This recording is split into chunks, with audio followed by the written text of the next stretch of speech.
Hello and welcome to the Pregame show where I, Guy, get to talk to you about my plans for today's Ghosts of Saltmarsh adventure that kicks off in about half an hour or so. We've got a lot to go through because we are not on track according to the plot.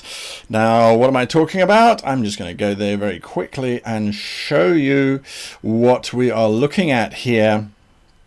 The plot outline that we designed for the show is now behind me, where you can see we've got all of these different things. Oops, there we go. We've got all these different things, all the different things that were supposed to happen. So, adventure number 1, that was episode 1, the sea battle, aquatic oasis, that happened. Adventure number 2, or session 2, session 3, which was supposed to be the sinister secret of Saltmarsh, did not happen. We haven't got there yet. The players and their characters are still exploring Saltmarsh. Is this a problem? We're now into session 4. Session 4 should be, again, the final change, the final finish off of Sinister Secrets of Saltmarsh, as well as establishing the Sahagin involvement and the Black Tide, which then should lead us into the rest of the adventures of the Ghosts of Saltmarsh. We haven't even got to Sinister Secrets yet. Now, what have I been doing to try and get the players to get there? Well, we have established now that the statues are linked to the venue, and that is in the mansion. That's part of the Sinister Secrets. We have sent the crew off to go and stay there as part-time accommodation. If you recall, the innkeeper, Kreb, said, well, you can't stay here now. You have to go and stay somewhere else. Why don't you go to the mansion? We have established that there is this weird and freaky thing that's happening there in terms of the smugglers sort of going on there, but the players are still exploring their character backstories. I don't have a problem with this. I really don't. And when I look at the plot plan behind me, it doesn't bother me either. And there's a reason for it. Session 4 is our big session. Let me try and get up there. So session 4 is our big session. Now, what makes things have to move forward, however, is that I no longer have 3 sessions, 3 blocks to explore Sinister Secrets. So how am I going to adjust that? Am I going to throw out my whole plot? No, I don't need to throw out my whole plot. That is definitely not on the cards. I need to adjust my timing. So I'm not going to drop any of the adventures. We're still going to go through the adventures that are planned. We now just change up how the adventure now plays out. So when I look at Sinister Secrets of Saltmarsh, the adventure itself, and this contains spoilers for the adventure book now, by the way, so disappear if you don't want to hear these, but the Sinister Secrets of Saltmarsh, the essence of the entire adventure is that it's an introductory adventure for level 1 characters. Our characters are still level 1. Although I'm using milestone leveling, they haven't really done anything yet other than sail their ship into Saltmarsh and then talk to a lot of people. Again, not a bad thing. They've had a lot of fun role-playing. We've certainly started to explore each of their characters. We've definitely now got an understanding of who is Captain Salt, who is Flick, what's going on with Jagsy, with Myri's character, Indigo. All of these things are starting to come through. So we're getting a real strong sense of who these characters are, which is absolutely fine. Sinister Secrets, however, is all about getting this level 1 party up a level. They level up at the end, or it depends on how you do it, but there's enough experience points for them to level up. But also to get them onto the trail that the lizard folk are arming themselves for a conflict. I have already established that there is a conflict that's happening. The Black Tide is floating around the Azure Sea. We know that the humans and the dwarves are involved, and we know that they're going to want retribution. They're not going to allow this undead Kraken just to destroy their massive warships and not seek revenge. Or at least not seek to go and put it down to secure their trade routes. Again, so what then does Sinister Secrets of Saltmarsh need to do for my game? So instead of being stuck to going, okay, well, now, sorry, the campaign has to extend by 3 sessions because, well, it just does, it changes. And it changes based on the fact that the lizard folk need to be involved. We need to get the party now moving forward into the adventure proper if we want this plot to play out on time. To do that, I need my players to realize, or not even to realize, I need to guide the players a little bit more. Because my players, my role players, are all so character focused. They love role-playing their characters. They will happily spend the rest of the session in Saltmarsh exploring their backstories, and it can be a lot of fun. It isn't the goal, however, of the adventure or of the stream. Sorry, it's very hot in the studio today for, I don't know why. Other people are saying it's cold. I think it's hot. Forgive me. So what we're going to do with Sinister Secrets of Saltmarsh is I'm going to change it up. As it was written, it was designed to be this kind of spooky exploration. There's lots of secret doors and things. There's secret rooms within secret rooms. There's a whole separate section with a ship that they need to discover as smugglers. Because Jenny's character, Victor Salt, has already established that they have been part of this organization already, it no longer necessitates the requirement for me to go, okay, I have to establish that there is smuggling happening in Saltmarsh. That's now been done in the backstory. So as far as I'm concerned, that's a tick box of what the Sinister Secrets of Saltmarsh was meant to do. Hey, there are smugglers and they use secret caves. Okay, cool. Jenny's character already knows that, so we don't have to worry too much about that. So that's that out the window. I don't need to worry about that. So what is next? What do I now have to establish next? Well, to be perfectly honest with you, if I look at my plan, the plan dictates that I need to, in session 4, I need to go back to the Black Tide and establish what the Black Tide is. I need to establish the Sahaugen involvement, and I need to get the guys to start moving towards the Lizard Alliance, towards that adventure, Danger at Dunwater Bay. So I think that's what it's called. So I need to do that. I need to get them moving in that direction. If I can do that in today's session, I am back on track and my plan can continue forward. So I always maintain that it doesn't matter how deviant the journey is that the players go on. If you have a plan like this, you're in a good spot, because you can always check and go, okay, well, I can move this here, I can move this there, and then you can retrospect and go, okay, well, what do I tweak, what do I adjust in my current adventure? So again, this is also why I maintain planning out each adventure step by step by step. It can work if you have methodical players who are focused on the adventure itself. On the other hand, when you have players who are character focused, almost like character actors, that's when you've got to stay, okay, now we've got to be more flexible, because they're going to spend all their time in Saltmarsh. Now, I have watched almost as well. I've watched as many other playthroughs of Ghosts of Saltmarsh as I possibly can. There's Roll20 is doing it here on this channel, and then there are a couple other channels that are doing it as well. Invariably, the characters get locked into Saltmarsh, and because Saltmarsh is such an interesting and complex space, the party stays there unless the GM is prodding and pushing. So I've decided I am going to push really hard to move the players in the direction that I want them to go in. Is this railroading? Yes. Is it bad? No. Why? Because we're here, we only have 12 sessions, we only have a limited time period, so we've got what, 8 after today left. That's not a lot. That is not a lot of sessions to finish off on. So if I want to bring them to the point where we do the Lizard Alliance, then we sort out the aquatic adventure, then we get into the Lich's plans and the Sahaugen adventure and that kind of stuff, I need to move them forward. That is my prerogative.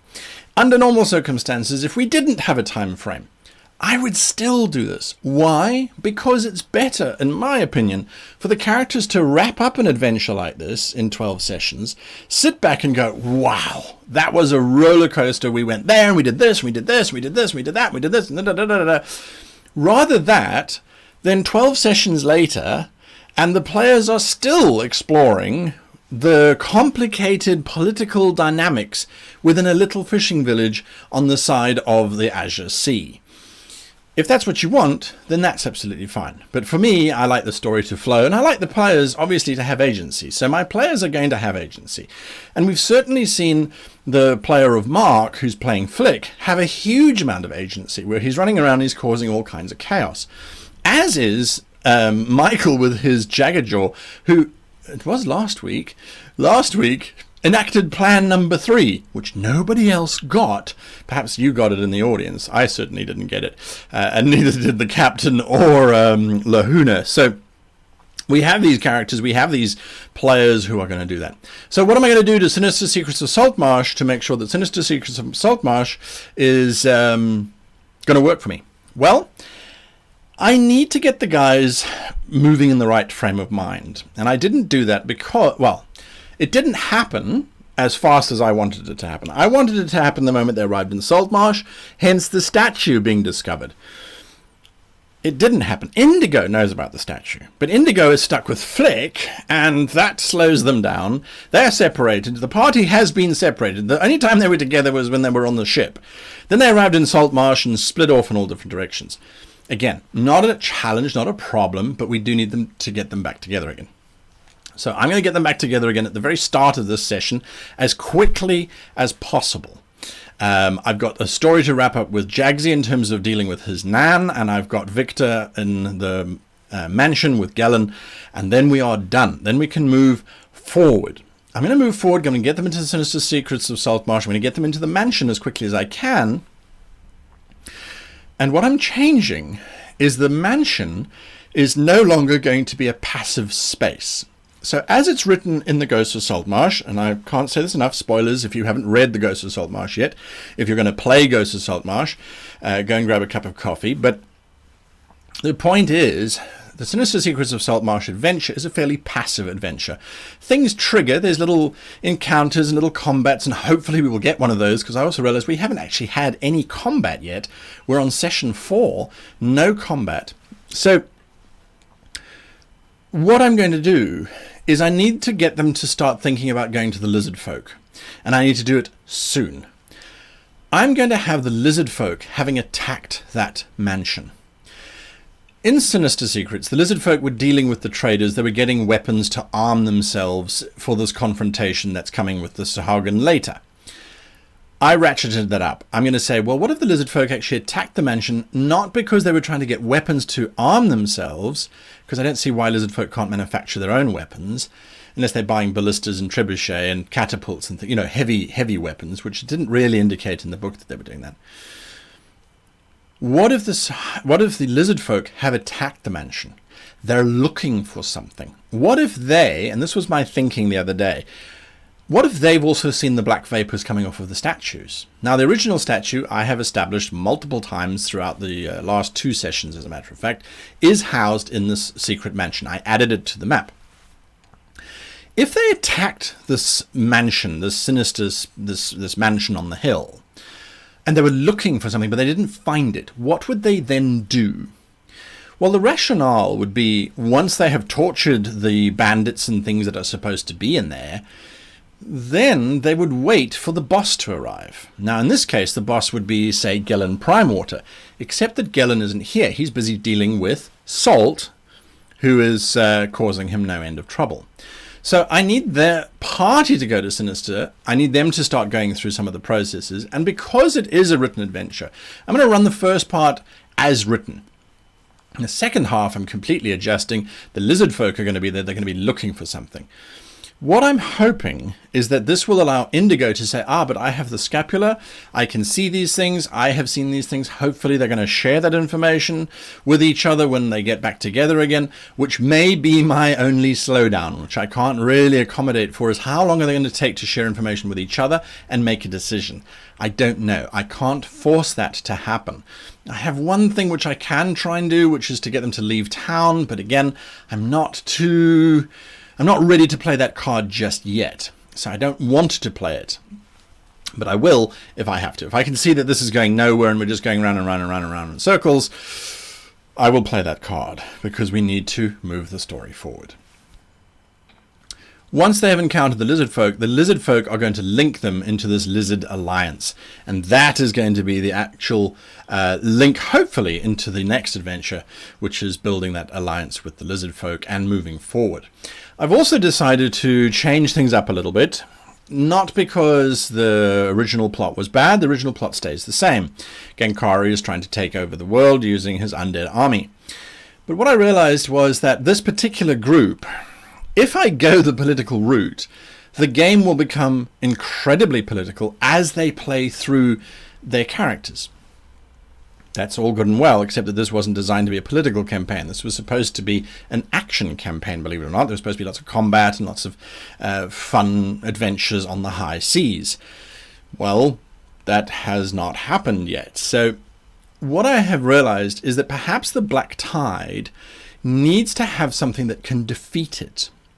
And that something could very well be an object that they need to assemble, an artifact. If the lizard folk have an artifact or have a piece of the artifact, it allows me to go lizard folk adventure, wrap up as usual, wrap up as written Danger at Dunwater Bay, run that adventure as it was written, but at the end of it, instead of the lizard folk swearing to the Alliance, they can do that anyway. They also give the characters an object, a piece of an object. And that drives the story forward a little bit more, so that then when we get to the aquatic adventures, they now have more of a purpose rather than a diplomatic one. Their purpose is now to retrieve this object. So that by the time that we start getting towards the end of the adventures, they've assembled everything and they can go forward and they can sort of help defeat this entire thing. I think that's the only way I'm going to be able to bring it back on track. The original plot stays the same.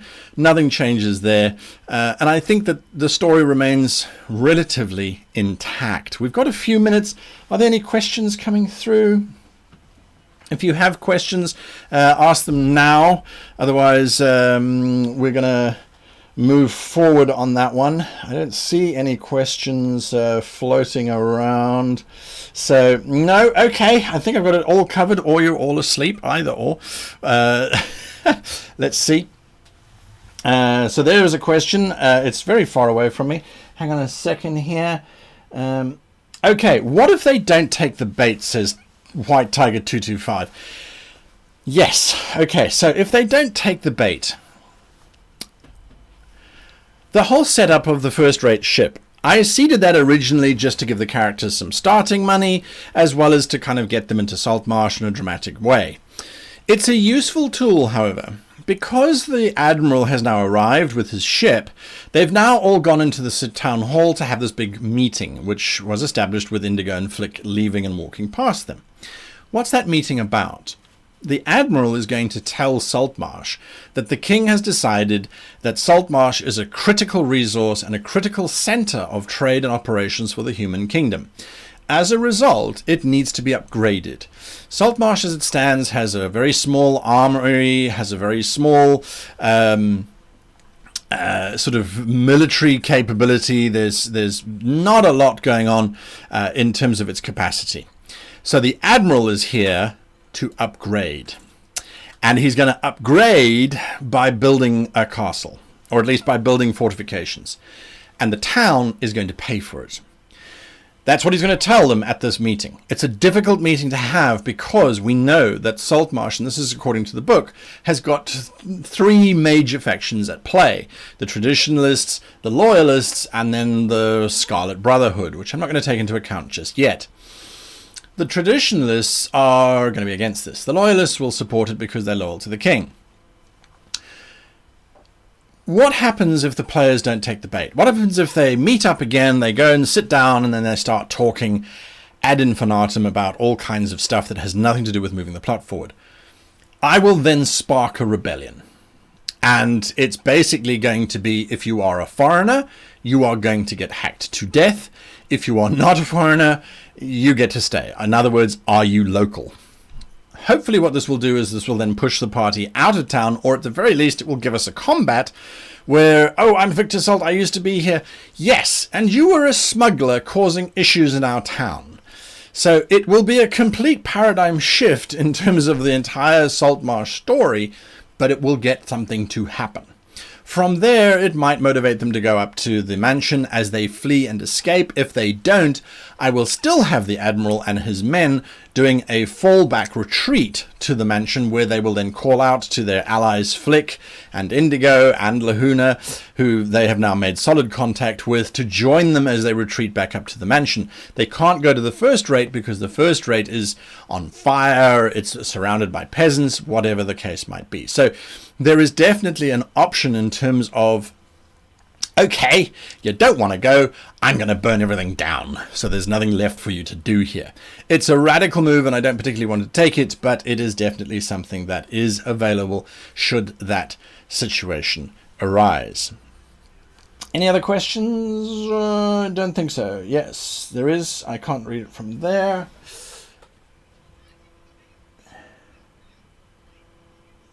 There you go. Yes. So if they won't take the bait, the whole world ends and life is over. Yes, I agree. That is the plan. Normally, I wouldn't be that heavy-handed, but I don't know. We'll have to see. The druid couldn't motivate. Well, no. Let me rephrase. Indigo is the linchpin here. At the moment, Indigo is the only one who really knows about the black vapors coming off of the statue, so she's my only link. I will be watching her very, very closely during the session to see if she shares that information with the other players or not. If she doesn't, then I'm in trouble. Then I need to bring in some options. I do have some NPCs up my sleeve. If you haven't already done so, www.greatgamemaster.com is where you will find the Join the Crew button to then join the crew and submit your own NPC. We have nearly 300 or 400 NPCs that have been submitted, so I have lists of NPCs that may arrive on the scene to help motivate the party to move forward. If I really, really, really must, and I don't like doing it as a game master, where an NPC arrives and says, well, you know, you really should go up there because, well, I'll just pay you money to go up there. Well, I don't like that. I don't like that. And I think that won't motivate the players as much as letting them get there on their own. So that's what I'm going to have a look at and see what we can do there. I had another thought. So thank you for that. Have we got another question come through? Yes. Okay. Will you improve the setup to the new situation of you standing and us asking questions? It's only for this particular stream that this is a challenge. I've got 3 monitors open and one of them unfortunately is just too low. I just need to raise it up and then we will solve that. So yes, I will improve that. I apologize. The last option that I have, which I haven't yet played and I've only just remembered it now, Jagsy is with his nan, and Michael hasn't had a huge amount of screen time yet as the player of the character. So I want to give him a little bit more screen time, not too much because I don't have a lot of time here. The guys have got to move forward. What his nan is going to tell him is that the wood that they normally get, and which just happens to grow around the mansion of the Sinister Secrets, they can no longer gain access to because there are strange things in the wood that prevent them from gaining access. That should motivate Jagsy to want to go there. We've got Indigo trying to go there. Hopefully that will be enough to get them to go to this blasted mansion. Under normal circumstances, the party was supposed to arrive and learn of this mansion and hopefully kind of get there. Sure. And they probably would have if there wasn't a direct hook. As yet, I haven't seen a GM who's allowed the characters to arrive, wander around, and then they just naturally go there. They're too busy exploring all of the meat that's been provided for in the book about Saltmarsh. So that's, yeah, that's where we are on that. 5 minutes to go. Any last questions relevant to this sort of plan where you're going to see it hopefully happening? No? All right. What I want to now just briefly touch on, and hopefully you will see it in the game, is getting balance right.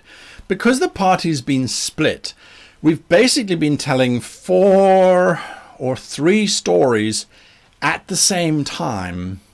So our 2-hour block is not actually 2 hours.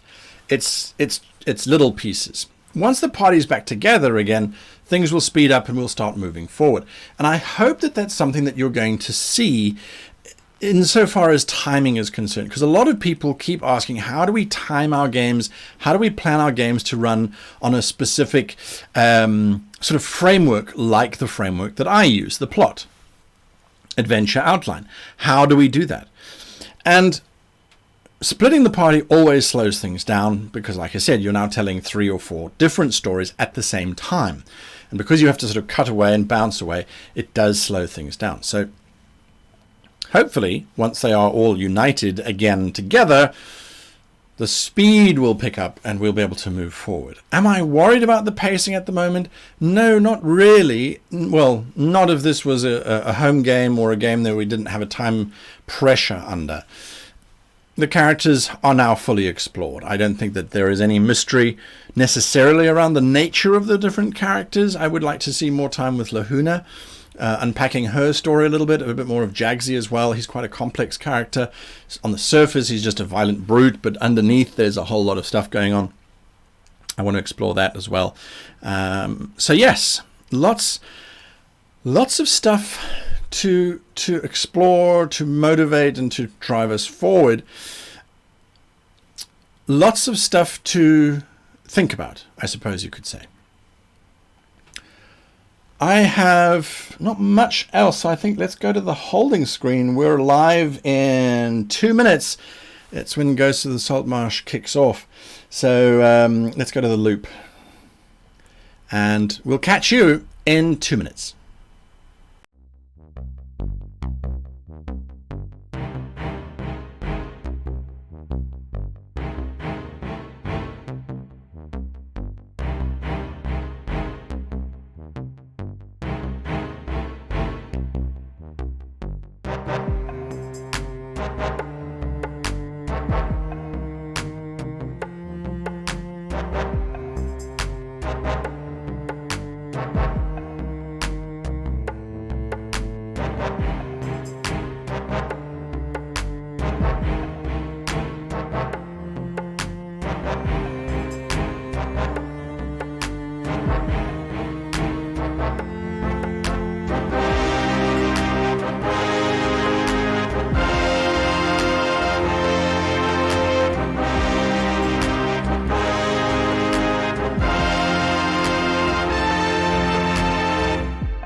We fought them in the air, on land, and under the waves. But it wasn't enough. Brave folk banded together, united in hope and allied in goal. But it wasn't enough.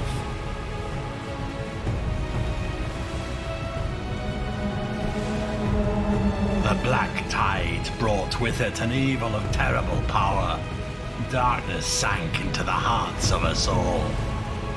For we knew, as above in the skies we lost, so on land we'd lose. And our only hope was below. But it wasn't enough. Forces unknown to us were at work, and in those dark days it found purchase wherever it touched. For our best wasn't enough.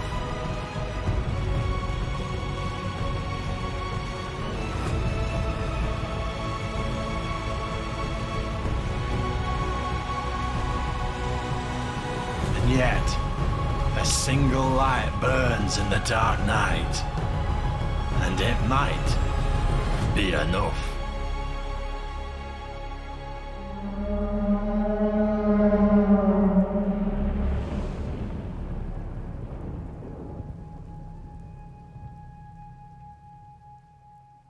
Hello and welcome to this week's episode of The Ghosts of Saltmarsh.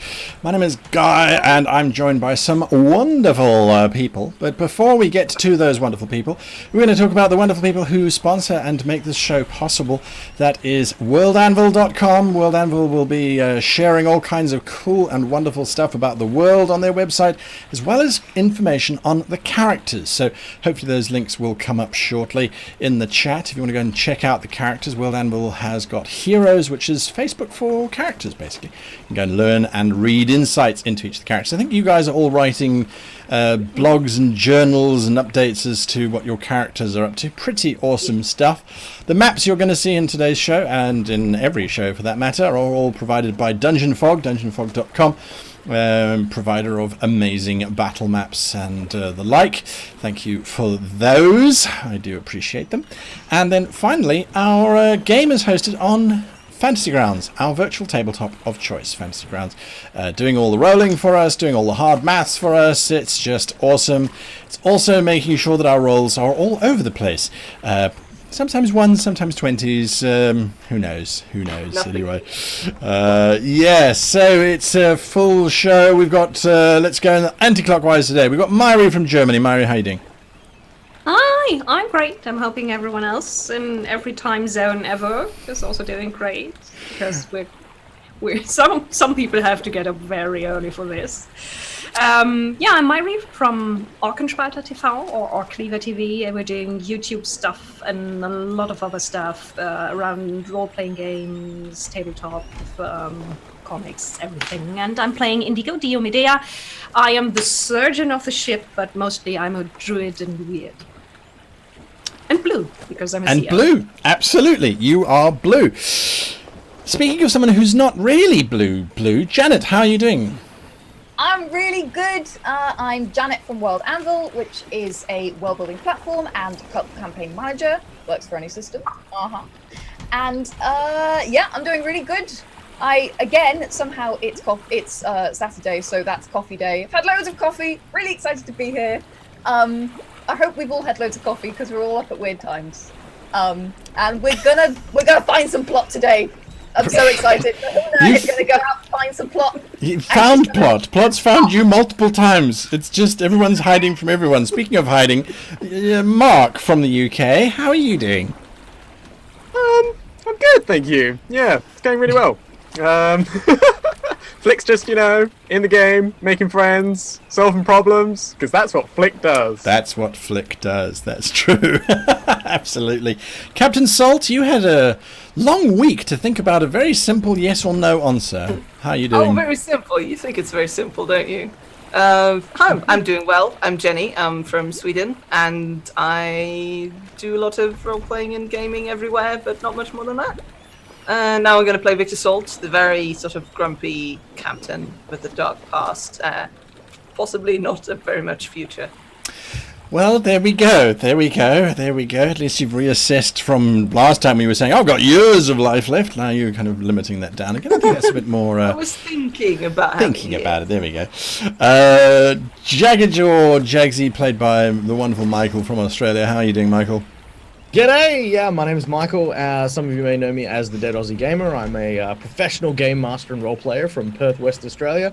And I play Jagsy, or Jaggerjaw, the shipwright for the Second Chance, which is our noble vessel that is currently not looking so hot. So I'm super keen for today. I'm glad that the ship's in capable hands, that she's being looked after, but you know, it's kind of like a fish out of water scenario. You know, I'm not on a boat, I'm not fixing anything, and I'm a shark, not in the ocean. So I mean, here I am. Absolute chaos and confusion. Yeah, without a doubt. All right, so you've met everybody. You know where you are. You know where everyone's sitting. I haven't seen chat screaming at me about an audio problem just yet, so I'm going to assume everything is okay. Let the ship sail, as I. Well, I don't say, but I will be saying it from now on. Let the ship sail. Yes, let the ship sail. Right.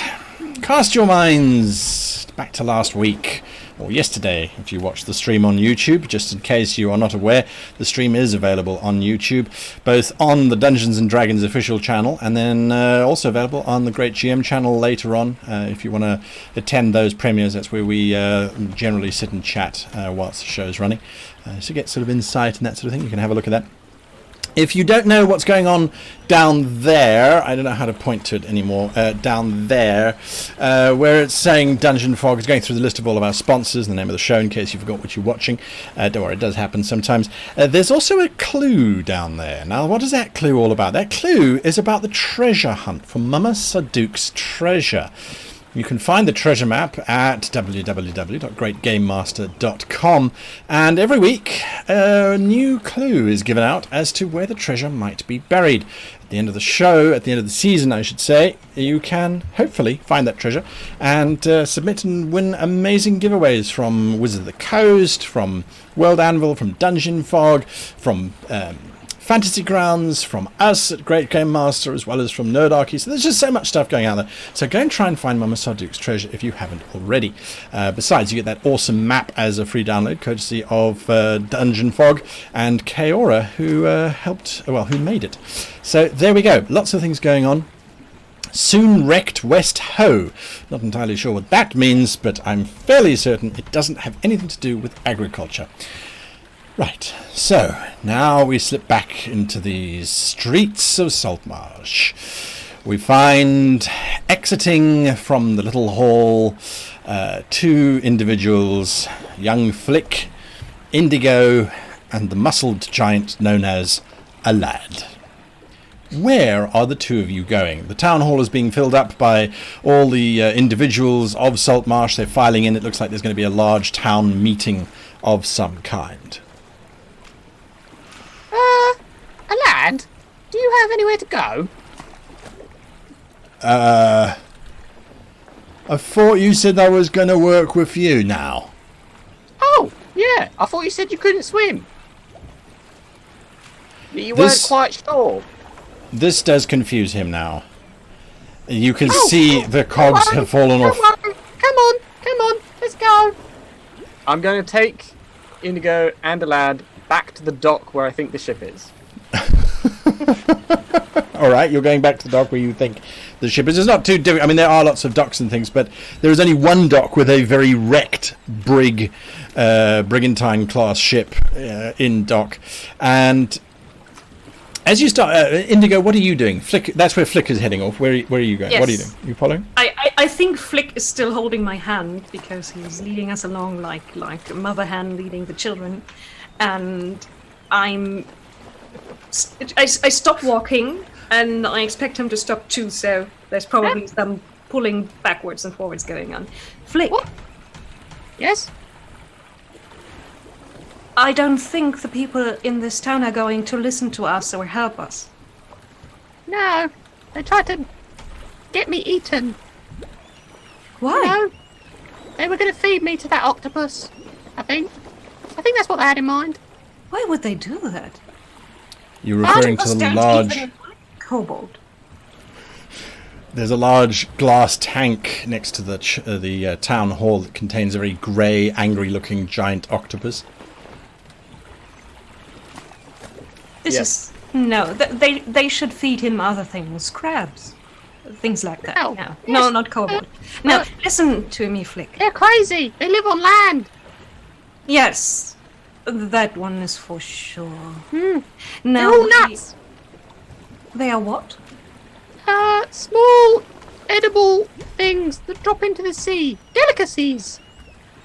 They're delicate. I don't follow, but it's not important. Flick, we have to do something against the Black Hunger. Yes, of course. What? The thing that is dredging up dead creatures from the sea and calling them back into unlife. Right, yes. And it comes from the statue. You won't run away when I let go of your hand. No? Good. Because I want to show you. Now take out the artifact that the other druid gave me. Yes, the It's a scapular. And I hold it so Flick can look through it at the statue and see the writhing mass of black around the statue and how it connects to the sea and to something further uphill. Indeed, you do see these black, writhing tentacles of fluid and spiritual necromantic energy every time you look through the scapular. When you look back, just a stone marble statue. Well, I think we need to blow it up. That might work, or maybe it might make things worse. I think we should find out more before we blow it up. No, I think we should blow it up. The brass plaque at the base of the statue glints as it was freshly unveiled just moments ago. What does it say? Defender and Protector of Saltmarsh, Commodore Gankari. And then the date of his birth and the date of his death, which was about 100 years ago from the present date. And then underneath, presented to the town of Saltmarsh by His Majesty the King in honour of this glorious naval victory.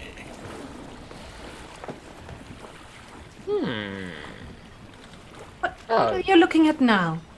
The plaque, the little glinting thing, the bronze brass thing. Look at it. What's it say?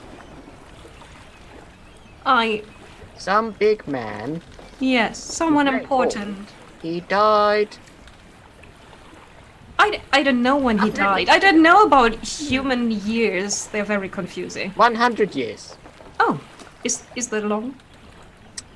Yeah. Oh, fine. So, a long time ago, this person died, and now we saw him undead riding a black hunger from the deep. Would seem to be the case, yeah. And you've seen that it is connected to the sea and to something further inland. Yes. And I think we should find out more about that connection. Because, you know, how... Listen to me, Flick. Sorry. Listen to me, Flick. If you have a rope on deck and things are pulling on it from different sides, and then you just cut it at one point, what happens? You have 2 bits of rope. And what do these bits of rope do once you cut them, if they're under strain? They kill people, Flick. They snap and then they go all over the deck and they kill people. Oh, You have okay. never seen that happen. No. You're a lucky little dragon. Must be. Right, okay. I've So- never seen it happen either, Yeah. says Have a you ever lad been from on a up on high. ship? No, So- I've not been on a ship, no, ma'am. What's your plan? I don't have a plan. No, not you. My plan. I'm Do you not have a good at plan? plans, Flick, but I think we should find the other ones. And I mean the other shipmates. Oh. You don't want to find the other thing that's linking to this thing. I want to find it, but I want to take people along And we who blow are that good one up at as well. maybe. Yes. I want to take Lahuna and the Ostra captain and Jagaja the Ever Hungry because they are good at defending us, I think. Okay, sure. Maybe they're back on the ship. Speaking of, Jaggerjaw, you're seated. I'm not going to say the word sat. You are seated at a table in a very familiar kitchen, and Nan is busy stirring a very large pot. The familiar scent of her cooking is perhaps comforting or reminiscent, I'm not sure. The inevitable grit of bits of sawdust in the stew is also something that you remember quite well. Jagajaw, even though the Shah Khan don't really have the ability to smile like normal folk, he has just a rows of teeth being bared in hungry expectation for a very delicious and nostalgic meal with crunchy bits. Right, so, fish sticks. Why are you back here in Saltmarsh? Well, man, it's a bit of a long story here. We were out east when the captain, you probably know him quite well, Captain Salt. Yep, that's the one. Said we should come back to Saltmarsh. Seemed to have kind of a, I don't know, demon about him. Wanted to come in, no idea why, but, far be it from me to say. Where the ship goes, I just try to keep her floating, so... She has her back to you while she's busy working on the pot, and she turns to you with the label. Now, I hope that you are not involved with that monstrous little plans and things, fish sticks. Because if I find out that you have been illegally trading in slaves... Oh, no, nothing like that, man. Look, you know me, I would have no part of such a thing. You raised me better than that, and, look, Victor, Captain's done well, He's just kept to himself and sailed about, moving cargo from one place to another. No slaves as far as I could see, but, then again, I've never really looked too deeply. But I'm not saying, that anything's happening here. I'm just saying, is the stew ready now? Nearly. Patience, boy. You were always in a hurry. I understand. You're hungry, but genius takes time. As a matter of fact, then, speaking about time, you're not going anywhere in any great hurry with your ship in that current state. I don't reckon we're going anywhere too quick.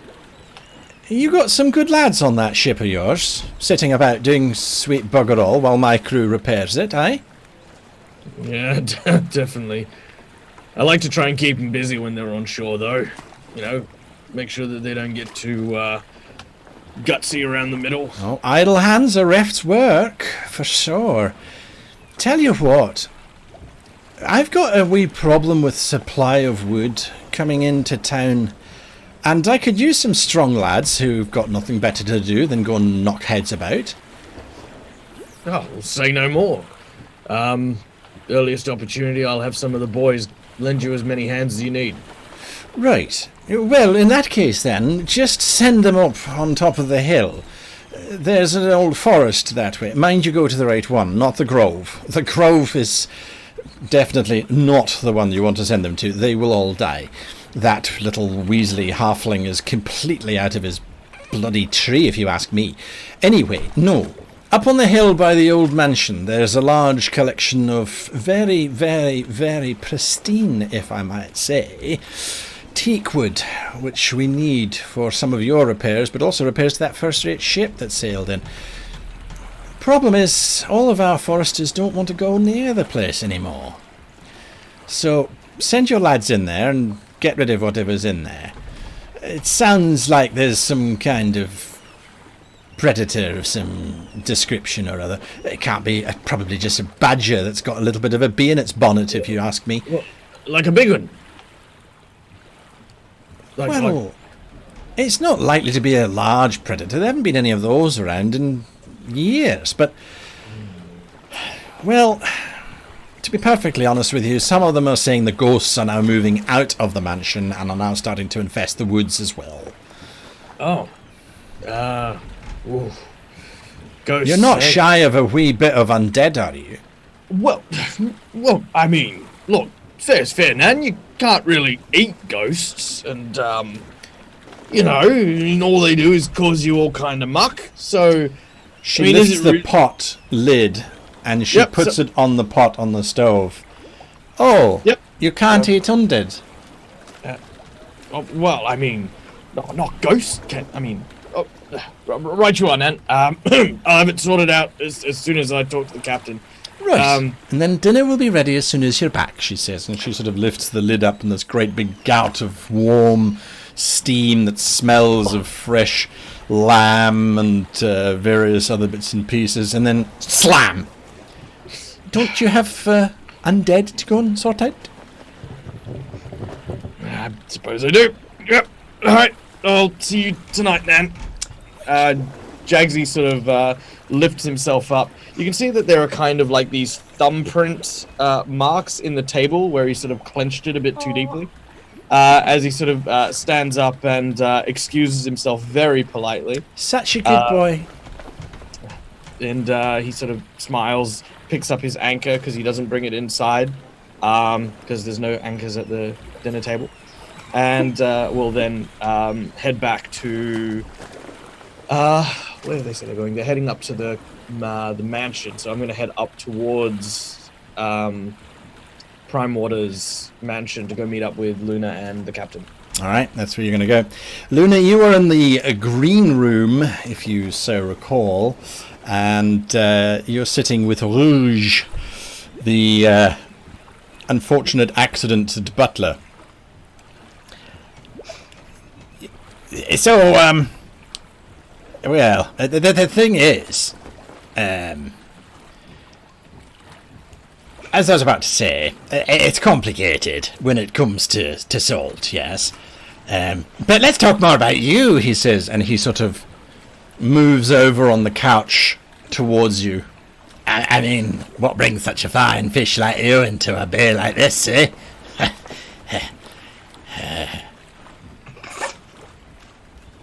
You're muted. Still muted.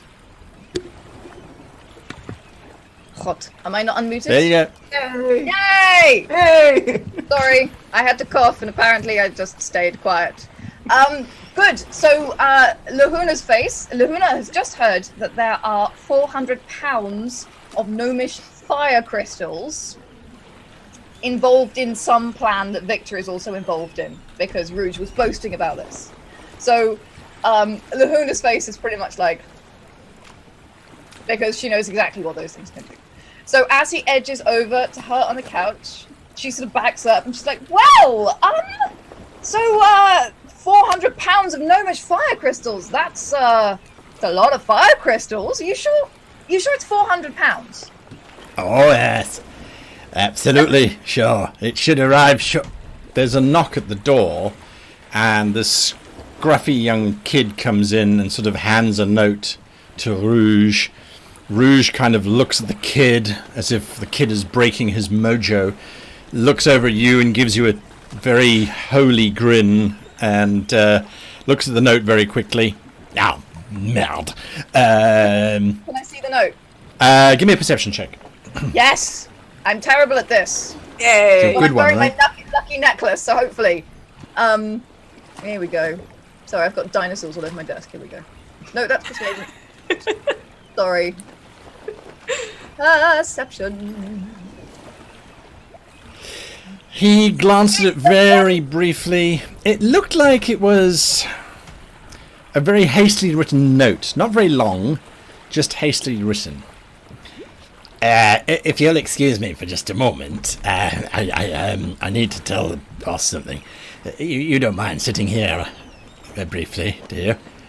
What, all by myself? No, I want to come with you. I move over towards him on the sofa. Mlem, mlem, mlem.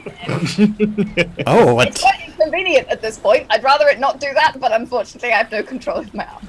What interesting tentacles you have. It seems All right, suppose best of you come with me. No, no, because you'll have to stay in the passage. You just stay here. Let's see. Oh, lad, go get Drynan. He's a bard. He'll play for you. Keep you company while I'm not here. Right. The lad runs out. A few moments later, he comes back with this very haggard-looking young drow male, and he's holding a lute. He looks at you very timidly, and then he goes and stands in the corner of the room. Rouge says, "Play something for the beautiful lady. Something merry, something jolly." And then you hear him whisper to the drow as he sort of pushes himself off of the sofa, "And if you don't like it, you get the stick again." And then he leaves. I'll be back. Not to 2 ticks. 2 ticks. And he rushes out, leaving you with this drow who starts playing a merry tune about sunflowers in a field. You don't need to make an insight check to know he hates sunflowers and fields. You can, however, give me a perception check. Yeah. Slightly worse than before. He might not like sunflowers, but he's very good at singing, apparently. And Nice. so that's the outcome of that. Well, not that good at singing. Victor Salt, you are standing staring at Gellan. So what is your answer, Captain Salt? God, there has to be at least 200 souls on that ship. 600 if all the Marines are on board. Yeah, I figured. Did you think blowing that up isn't gonna make 5 like it just come up after it? I don't care. It will send a very specific message. Yeah. The kind you like to send. I remember. No one leaves Gellan Prime Water.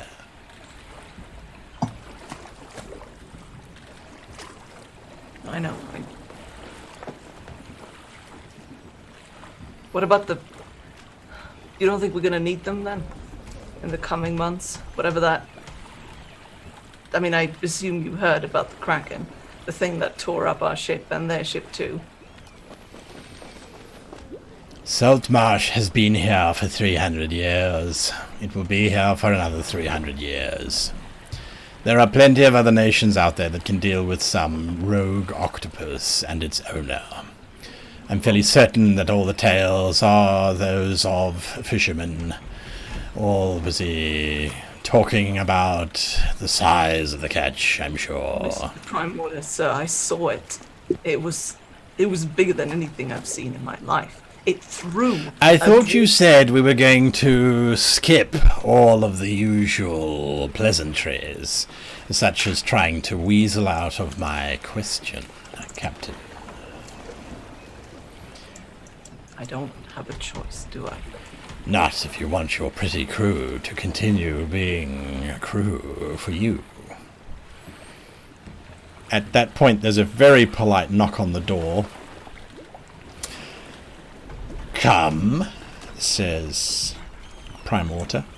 Rouge comes hobbling in. He kind of gives you a nod. Gives a nod to Gellan, hands Gellan a note. Gellan reads the note, crumples it, and throws it across the room into the corner with a little bit too much anger for it to be nothing. And then he dismisses Rouge. "It would appear that the gods are on your side today, Mr. Salt. You have 48 hours to decide. There's been a delay. What happened? Nothing you need to concern yourself with." No, you're right, I'm out. And after this, you're actually gonna let me go?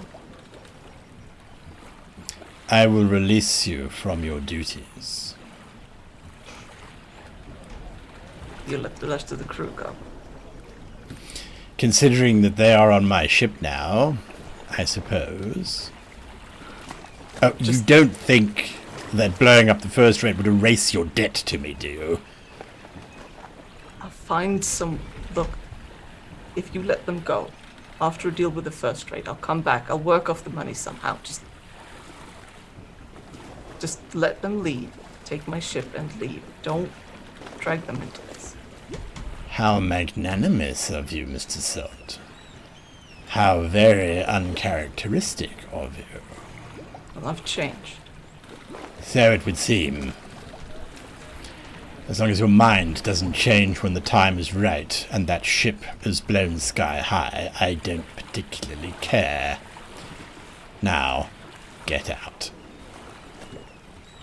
I turn and I get out. Rouge is standing in the corridor. Rouge? Good to see that you're still alive, anyway. We've been entertaining your lady friend just round the corner.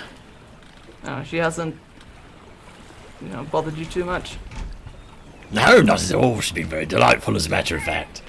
I've enjoyed my time with her, and if she wants to come back, she's welcome to any time. No, she's a good kid. Yeah. She's like a daughter to me, Rouge. I hope you realize what that means. Discount? Victor just, his face changes. His eyes go completely cold. That was not a joke he liked.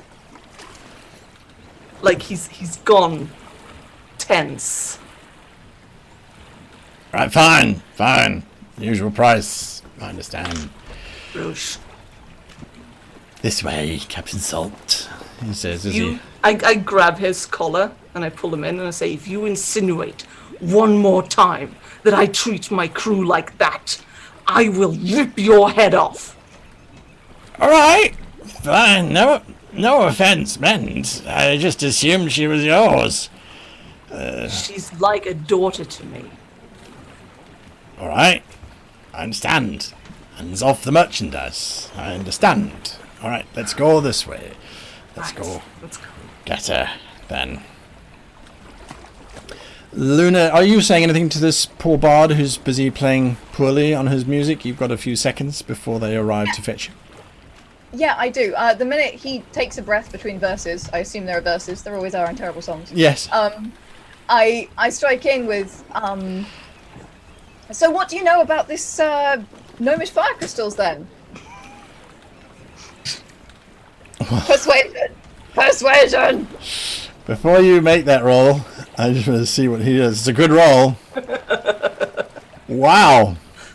Apparently, although you persuade him to tell you the answer, well, you persuade him that you are genuine in your request, you pick up that he is a completely dedicated performer. So you ask your question and he continues straight into the next verse as if you weren't even talking to him, even though it's fairly obvious that you are.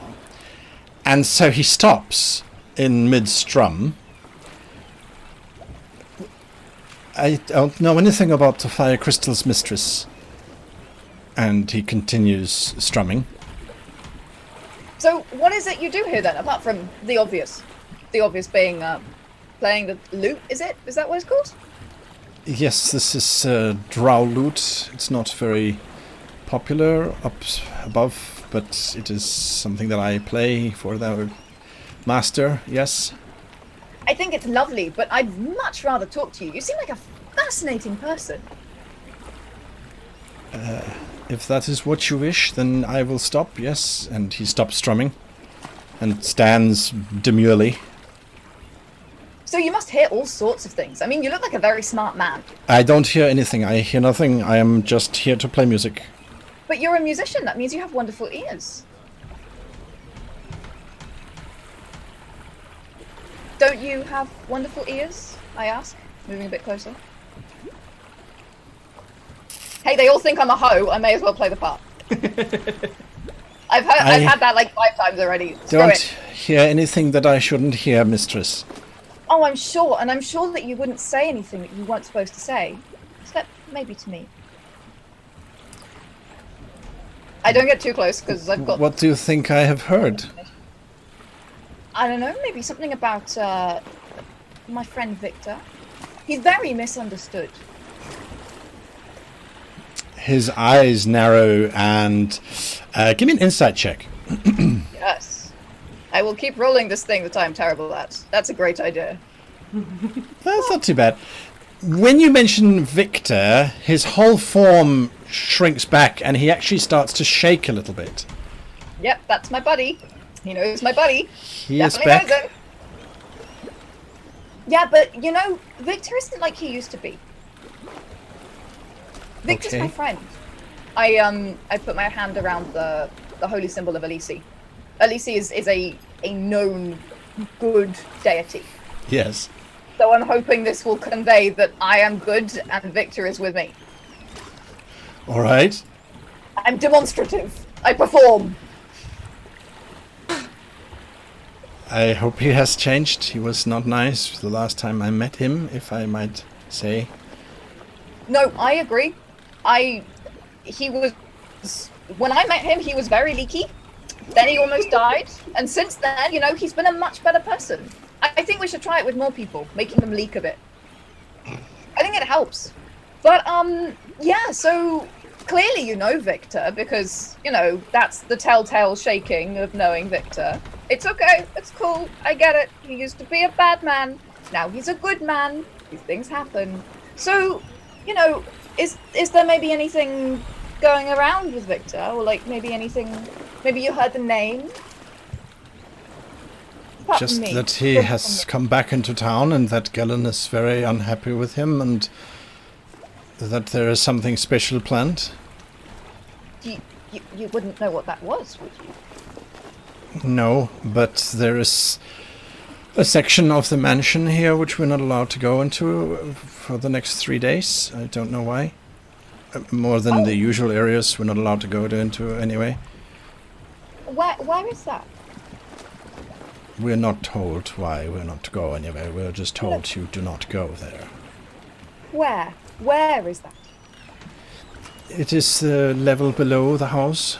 Usually we go there to fetch supplies for the kitchens and whatever else they require of us, but now we've been told no one is to go down below for the next 3 days. Interesting. And I'm just curious, like, how do you get deliveries here? I mean, of course you wouldn't do the deliveries yourself because you're so important. And you're such a wonderful musician. I mean, I'm sure your hands are too delicate for that. But you know, just say there were deliveries coming in. Where would they go to? He looks down at his wrists, which you can see are raw from manacles, which clearly he has to wear on a regular occasion. And he looks back at you. Well, normally that would be through the side doors. One on this level, there's some steps going down, but they're usually locked. I don't really have the key, or know where it's kept. Actually,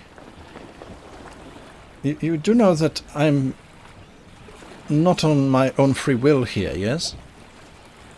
Yes. Now about that. At that point, Rouge opens the door. Right, you are. There you are, Captain Salt. You see, she's untouched and unsullied. And Victor walks into the room and he looks like a thundercloud. He looks probably exactly like the last time this poor person saw him. He looks just... the drow goes into the corner, very demure, eye contact at the floor. Alright, Luna, let's get out of here. I link my arm in Victor's. And I say to Rouge as I pass him, I should be sullied or unsullied as I choose. Thank you very much. Oh, saucy, I... Rouge! Sorry, You can feel sort of as Victor walks out of there with you, he's shaking. It's alright, Victor. No, I can it's cut not. it off if it gets troublesome. What? You know, off of Rouge. If he tries to press the agenda. Oh, look, I'm not worried about that. This I'm is not after a- you've left the mansion this conversation is happening, Yes. I'm assuming. Yes. As the two of you step out of the mansion, you're having a conversation, but you do see a familiar form also thunderclouding hungrily down the road in the form of Jaggerjaw. I run up to Jagsy and I give him a really big hug and I'm like, Jagsy! It's been so long! It's An half hour. an hour. But it's good to see you too, Luna. All right. Captain, just a quick word, maybe a street down or so. Look, I need to have a conversation with Luna, but sure, let's walk and talk. Look, you're not gonna like it, so I'm just gonna come out and say it. I went over to the Carpenters Guild and had a look at the state of the ship. The state of the ship is pretty much what you expect it to be, but the thing that you might not know is who's backing the finances when it comes to fixing her up. Prime Order. That's the fella. Now, I don't know about you, but after what we heard in the tavern, I wouldn't be surprised if he's going to use that as some muscle to squeeze a bit more cash out of us. Look, Jaggerjaw, what Prime Order wants at this point doesn't have anything to do with money. I used to work for the man, all right? And look, I left during not so polite circumstances, and he's very angry with me.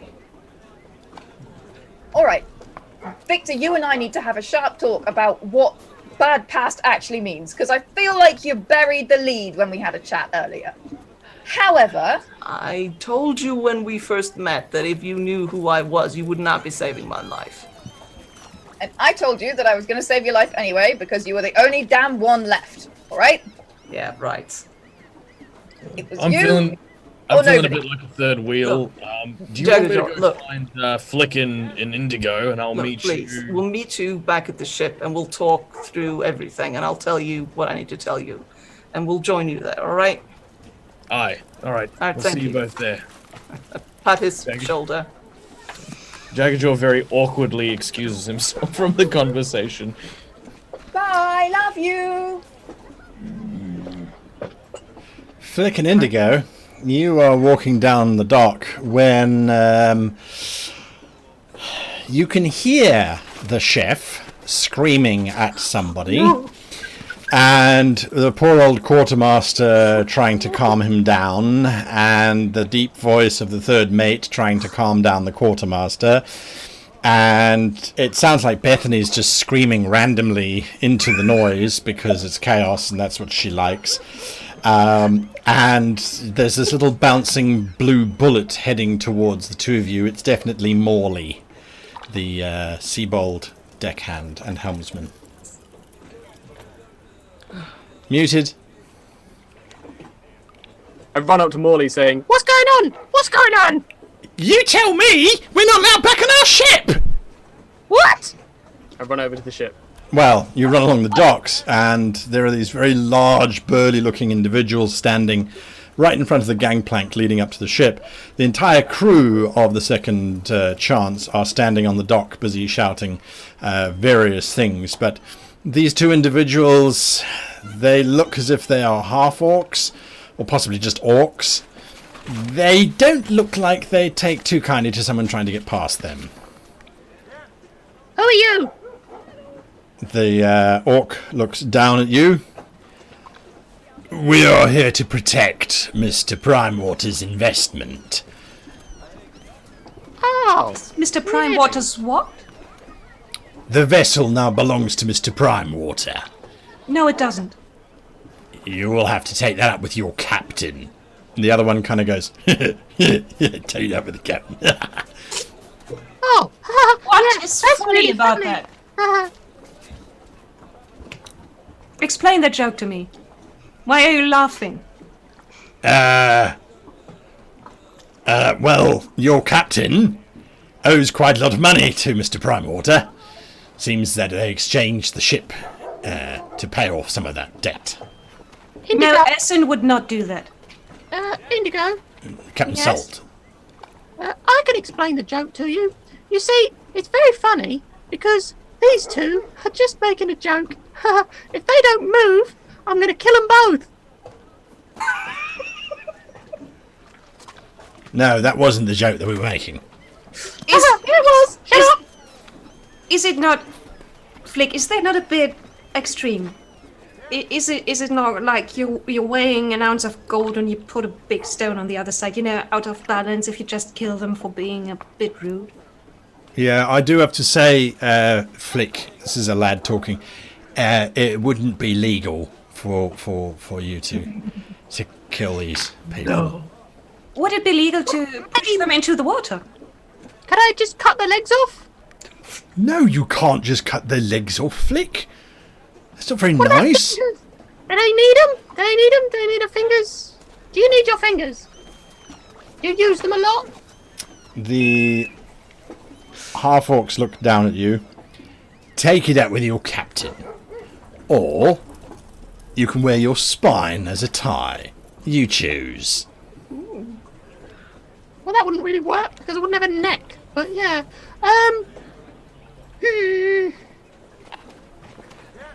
I still have things on that ship. Take it up with your captain. You only have one single answer to anything I say, right? You've got to speak to the right people, madam. I do realize you're not the right people. There you go. I'd like to go on the ship and get my things. Take it up with the captain.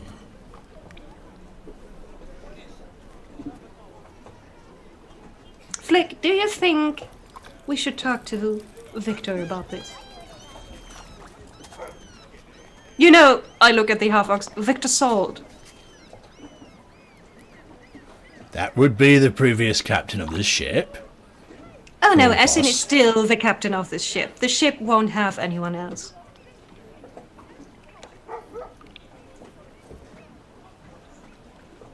What are they wearing? The one is wearing, it looks like studded leather armor. Is it flammable? Not particularly. It could eventually. The other one is wearing, definitely it's a hide armor of some kind. That does look flammable. As hair is not particularly fire resistant. Wait, all this telling us to take it up with the captain means Essen is not on board the ship, right? That's where the cook pushes forward. No, he is not, and I have lunch that is now ruined. I'm just letting you know. I look at the half-orcs. You ruined his lunch. While Indigo is talking to them, I'm going to slip back into the crowd of the crew. Right. And then I'm going to try and jump onto the ship from a different angle.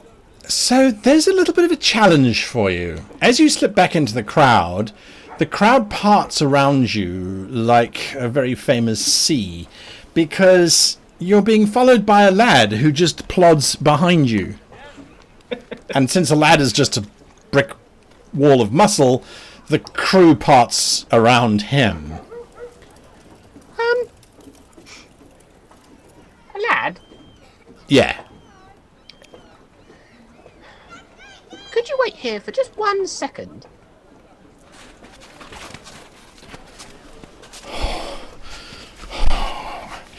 All right, I'll try. Okay, thank you. Oh, and if I don't come back in about 5 minutes, go and punch those half-orcs in the face. I can't do that, Flick. It's not legal. They're not drunk.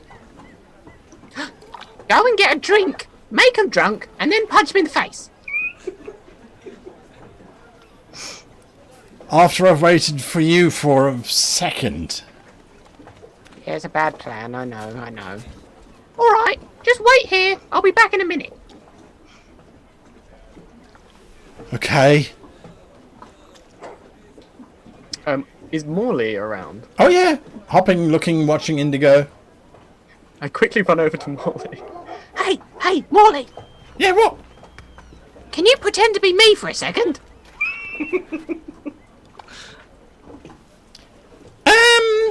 I feel like this is racial stereotyping. Well, you could take it as that, yes, but it's more of a deception sort of thing. Oh, all right. Yeah, I can pretend to be you. Absolutely, no problem. Excellent. Could you go go and pretend that you're Flick and say hello to a lad over there. Long history, just be nice to him, lovely man, and I'll be back later. Right, you are. All right. Awesome, bye! Now I'm going to try and get on the ship. Give me a stealth check, if you please. Indigo, whilst Flick is stealthing on, are you doing anything else with these two half-orcs? Where is my captain? I don't know. I'm not Why responsible. don't you know anything? I am just here to enforce Mr. Primewater's You're orders. useless! If you're trying to instigate a fight, little blue woman, Yes? you won't That- succeed. My orders are to keep people off the ship, not to teach So little whatever girls I lessons. do, you're not going to fight me. He grits his teeth. No. Very good. What? What? I could stab you now? No, if you were to attack us, we'd be able to defend ourselves, wouldn't we? Isn't that right, a lad? You're not very good at logic.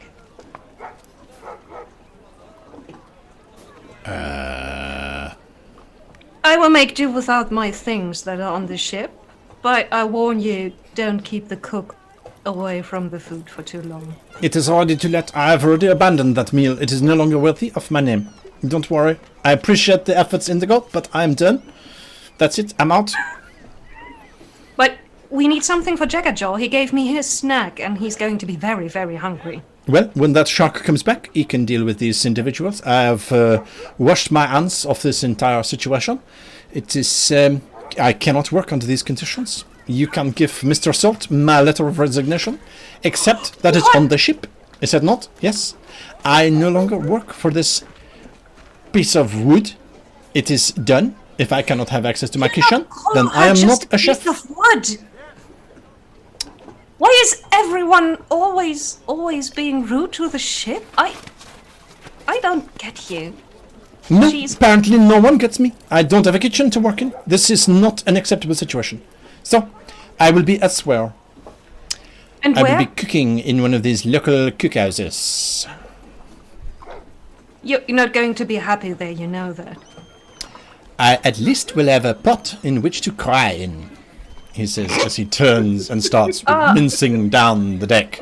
Nemi, at least let us know which pot you are crying in, because I know Jaggerjaw is going to look for you. Very well. I shall let you know my new table when I arrive at that place. It will probably immediately have better clientele and will be the talk of the town. So, and now So we're going we'll to find sashay you. away, he says as he turns and starts walking down the dock. Shay away. Is this what being captain feels like? Everyone just... I turn around. Flick, where? No! So, I'm Flick now! I'm not sure. I look down at Morley. I step away from the half-orcs and just leave that Weren't situation. you shorter? Alright, maybe you've grown a little bit. Hello, Flick, says the lad as he's talking to Morley. Jaggerjaw, you arrive at the docks to see this conflagration happening. Nemi walks past you. I'm done. What do you mean you're done? Done. Done with lunch? I am DUN done. I'm out. Why are you out? I have no kitchen. What do you mean you've got no kitchen? Kitchen was fine. Sure. Go and speak to Indigo. She was negotiating for the return of my kitchen and she failed. So I'm out. I'm no longer chef of the second chance.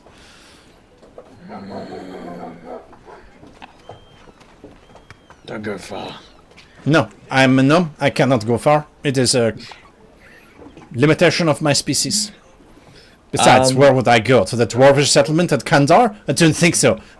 That... what stupidity. As if I would go very far. No, I will wait until the first red has her position, and then I will take over and I will make culinary deliciousness for those Smirians. You hear this audible, like, you guys have heard Jaggerjaw growl. You've heard it because he's, I've been doing it since episode 1. What you hear now is a completely different sound. It comes from deep within the bowels of the Sharkan, and it literally sounds almost like the word food.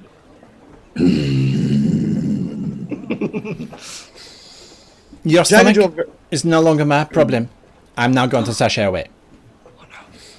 Not the He starts walking.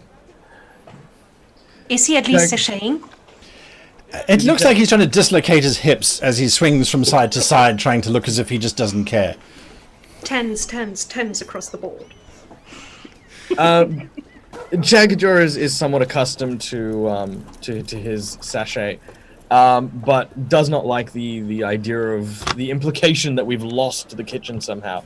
Makes his way very quickly towards the commotion, as it were. This 6'2", 6'3" Sharkan, just beelining it straight for the deck.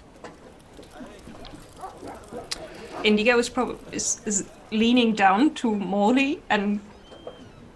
Why are you pretending to be Flick? He didn't say, but I assume he's doing flickish stuff. Oh no. Yeah. Do you have any idea which way he's doing the flickish stuff? One moment he's here, the next moment he's gone. Story of my life, really. Oh no. I didn't know. I'm very sorry, Morley. I will try to find Flick. I feel like I'm trying to keep hold of a flock of ducklings. This is well, if you're getting a hold of a flock of ducklings, the ugly one just arrived, he says, indicating to the Sharkan who's storming down the quay. Back to you, Captain Salt and Lahuna. Yes. We're sort of walking along the water, I think. Yeah. Just trying to keep away from people for a bit. Right, so... Slavery. Really. Slavery. I didn't run slaves. Really. I was a smuggler. I didn't run people. But look, I'm not trying to excuse it. Look, when you work for Gellan, you're involved in it, no matter what, right? On the edges at best. And that musician that was playing for me, who was, by the way, terrible, absolutely terrible, quite hot, terrible musician, manacles, freaking manacles. Yeah, it's What were you involved in? ugly trade. Yeah. I was a terrible Rude person. is ugly trade. That is something else. Yeah, no, I know. I'm not pretending like I'm all better. I'm not pretending like that's something I can make up for. I'm just trying to, I stopped walking. I turned to Victor. How tall are you, Victor? I don't know. What? A couple of meters? Why? Tiny. I think it's like 185 or something. Okay. Victor, So Victor just Luna know? reaches up like this and puts her hands on Victor's shoulder and says, "The past is the past. Now come here, you ugly." Oh bugger." God. Okay. And squeezes him really, really tight. all right, And he gets all right, the full licky joy. Blem, blem, blem. All right, I deserve that. All right. And into his chest, she says, "Now let's go blow up that octopus." Look. How? What? Blow up? Do you? Look, Prime Water wants me to do something really terrible. Does And- it involve? She comes a bit closer. 400 barrels. Oh, sorry, 400 pounds of gnomish fire crystals. Yes. You see, you're not the only one that can find things out. He wants me to blow up the first rate with everyone on it. But Wants to I send can a think message. of a better use of that much explosive. What? Like the undead calamari we passed on the way? Sure, you want to steal 200 pounds of gnomish fire crystals and drive it out into the ocean in hopes that we find a monster again. No, that would be stupid. Yes. I want you to steal 400 pounds of gnomish fire crystals and Right. drive into the ocean Of and course, blow sorry. up the undead calamari. I'm That sorry. thing You're right. is an abomination against Elise, okay? That should not Look. exist. Calm Look. in the storm. Calm Luna. in the storm. That Yeah. thing is not... Look. It was wearing ships! Yes, it That's was. armor! Okay, Luna, look, we have bigger, more intense problems right now, alright? That is the biggest problem I've ever seen. That was like 500 feet of problem, alright? If I don't blow up the first rate, he's going to kill all of you. What if we blow up Gellan? No, What? that would be bad. Would that be bad? You can't fight Gellan. Well, we could blow him up. No, that would be bad. Luna's thinking really hard at this point. Luna, I don't think you're taking this seriously enough. Look, I may, if I do exactly what he says, I may be able to save your lives. I may be able to get you the ship, but for now he thinks it's his again. Victor, Yeah, what? I love you, but you are not that stupid. Well, Do you think Gellan is gonna do what he promises? no, of course not, but So, why are you working under that assumption? because I have no other choice. There is always another choice. There is always plan 3. Run away? Of course, if we have to. We can try plan B. The talking one. Well, we don't exactly have a ship to run with right now, and Gellan's sort of reclaimed her. Look, But I'm still the captain, as far as last I heard. of course you are. Like the old days. Of course you're still the captain, and I've got your back. You know that. I've Thank got you. your back. Look, But we need to figure out where we're going to go now. Ship's in dry dock. yes. We need to get the crew somewhere, spend the night, or we're not going to be able to get them out of the brothels. No, that mansion that Kreb mentioned. It's probably a good... Look, let's just get back to the others, alright? I don't know what to tell them, but... Tell them what you need to. I wouldn't tell them too much more right now. no. Look, I've got 48 hours to think about the whole first-rate thing. Oh, that's loads of time. We're going to be fine. Look, we will figure this out, okay? Alright. Let's get back to the ship. Alright, Laguna alright. tucks her arm into Victor's. Thank you. Flick, you have stolen aboard the Second Chance. What are you doing? It's not empty. Okay. There are workmen everywhere. Okay. Well, I'm not really trying to hide from the workmen per se. I'm going to try and find a bedsheet. All right, that's easy enough. You find a bedsheet. Then I'm going to drag it along towards the deck. It needs to be pretty light. It needs to be about...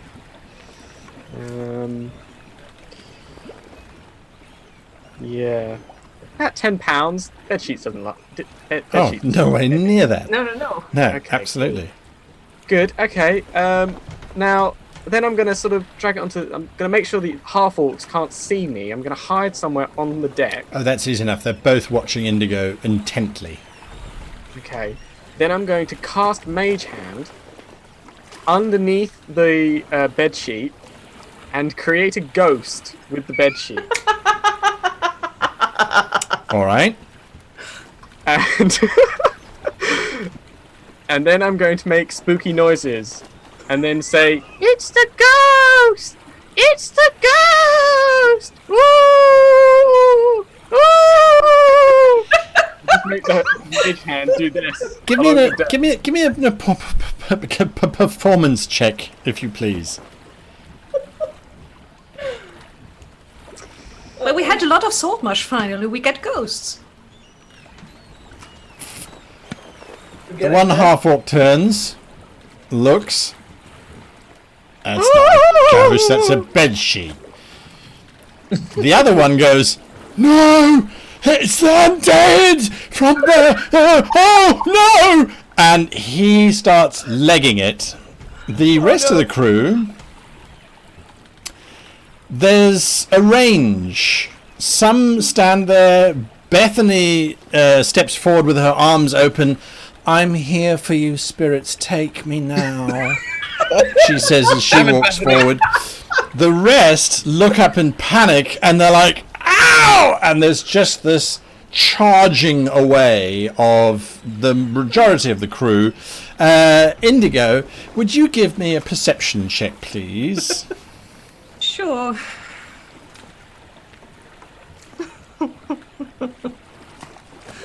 It's a bedsheet. It's a bed sheet. On a mage hand. Yep, it's a bedsheet. I look at the bed sheet. Guess I know where Flick is. The one half orc has remained at his post. The other one has run off. He's like, "It's a bedsheet, you..." But what is moving that bed sheet? He looks over.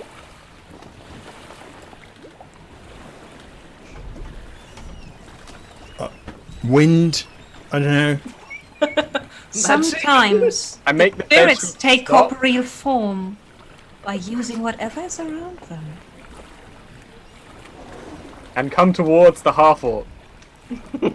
I want you to give me an intimidation check, if you please. Indigo, you have advantage on this because the bedsheet's now drifting towards the half-orc. Okay, intimidation with advantage Yep. thanks to bed sheet.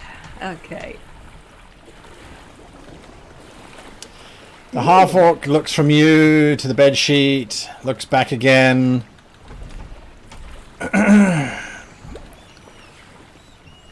Everyone saw the ghost? I have now seen the ghost.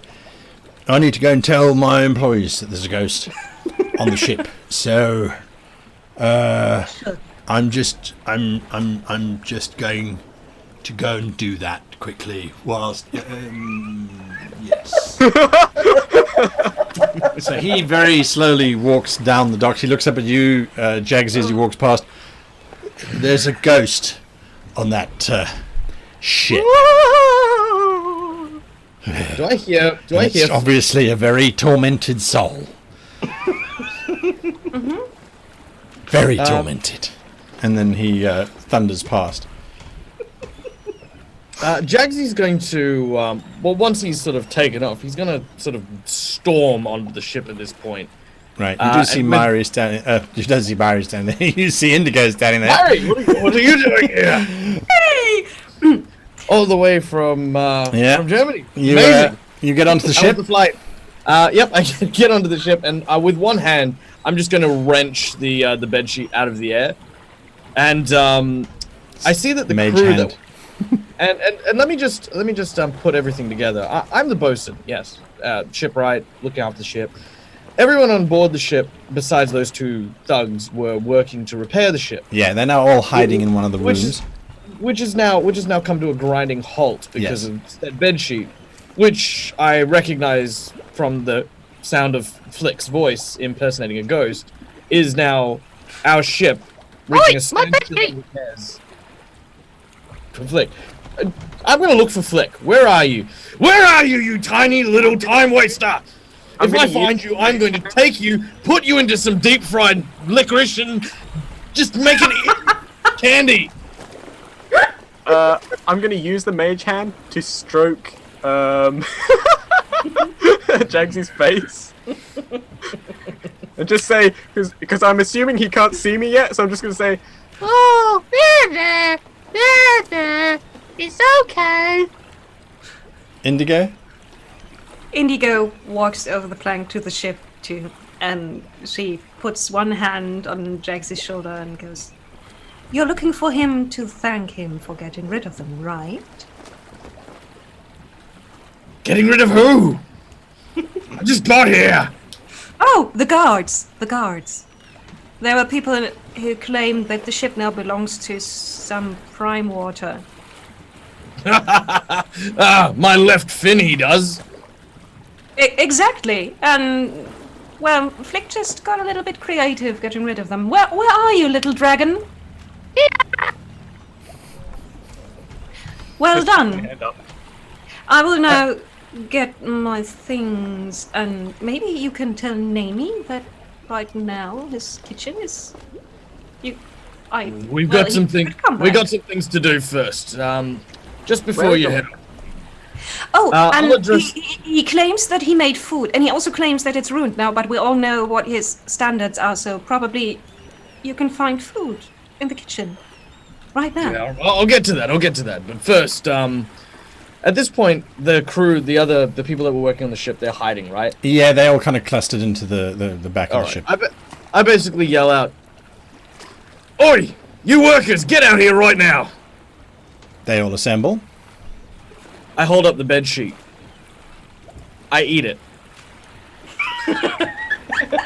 Get back to work, and you're next. They immediately all get back to work.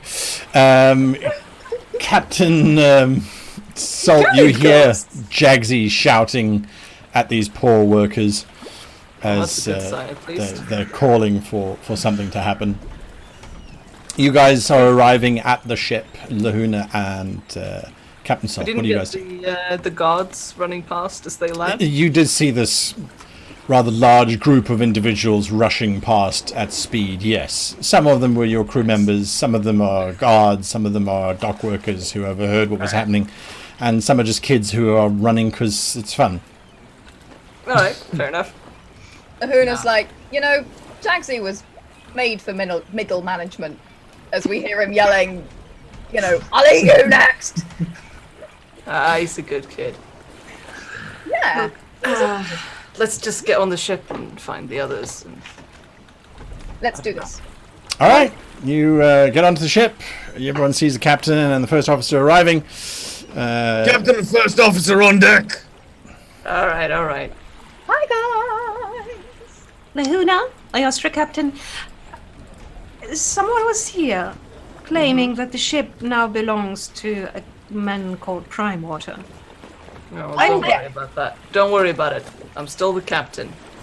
Oh, If very you go good, back because they to- said you weren't, and that is simply not true. If they come back, just tell them to talk to me and I'll sort it out, alright? What? Yeah. Everyone keeps telling other people that they need to talk to you. You have a lot of talking to do in your near future. Yes. Don't I hate it? This conversation is happening on the deck. Yeah. Lahuna sidles over to Myri. Now I'm doing it. Myri appears oddly and then disappears in a flash as I get her. Where does she keep coming from? You should paint It's a myself ghost! too. Maybe it's Captain, easier. I think there's a stowaway. Alright. It's the ghost of Saltmarsh. We found it.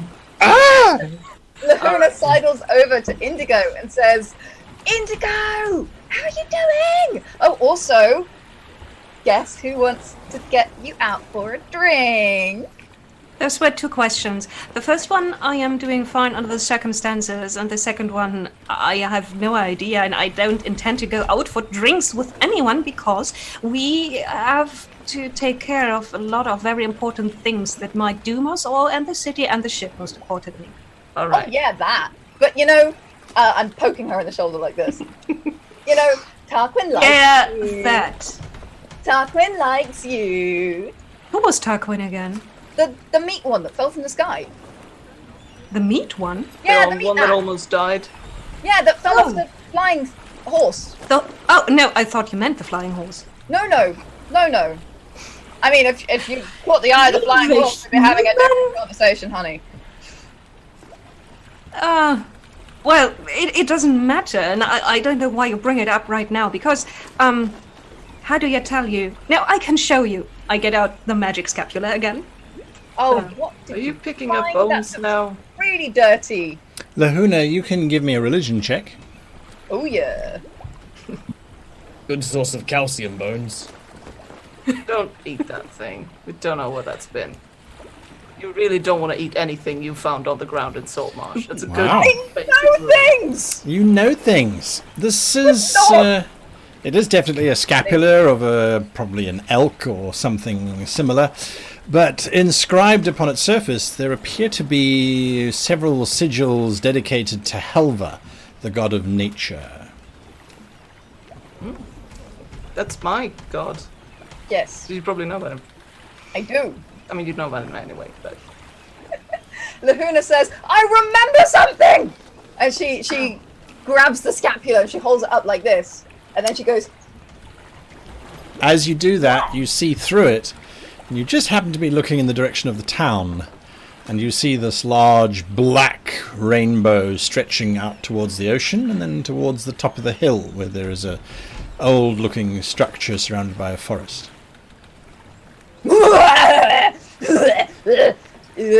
I tried to catch the scapula, but she obviously... It's easy enough. That thing is not fine. And this thing, she says, picking up the scapula again, this is holy to Halva. I know. You know? Cool. Well, a druid gave it to me. Oh, they're not usually very godly. They're usually very dirty.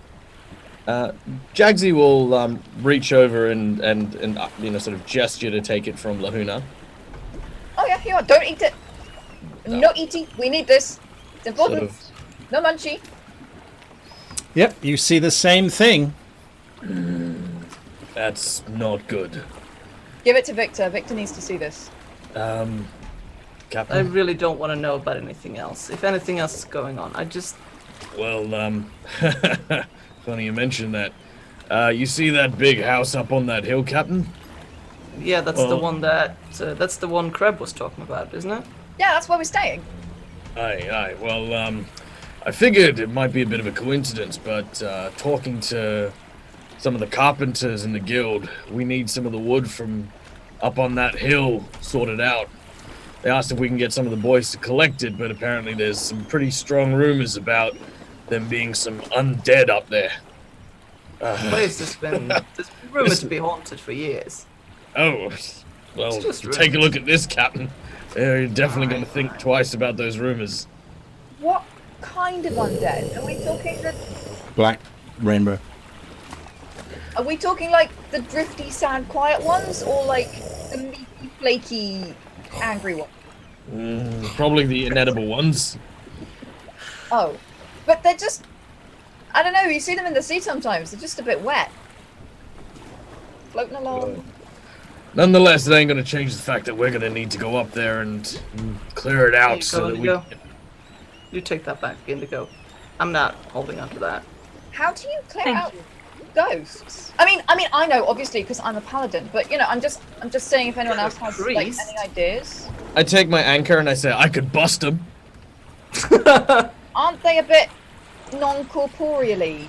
Look, there is a priest in town. We could go talk to him, but honestly, it's just rumors. The people in this town are not going to help. But what about if we? I think getting the priest would be great. I mean, obviously, I can totally deal with undead because I'm like you will do amazing paladin and stuff. But just excuse me. What's that thing? Why don't we just blow it up?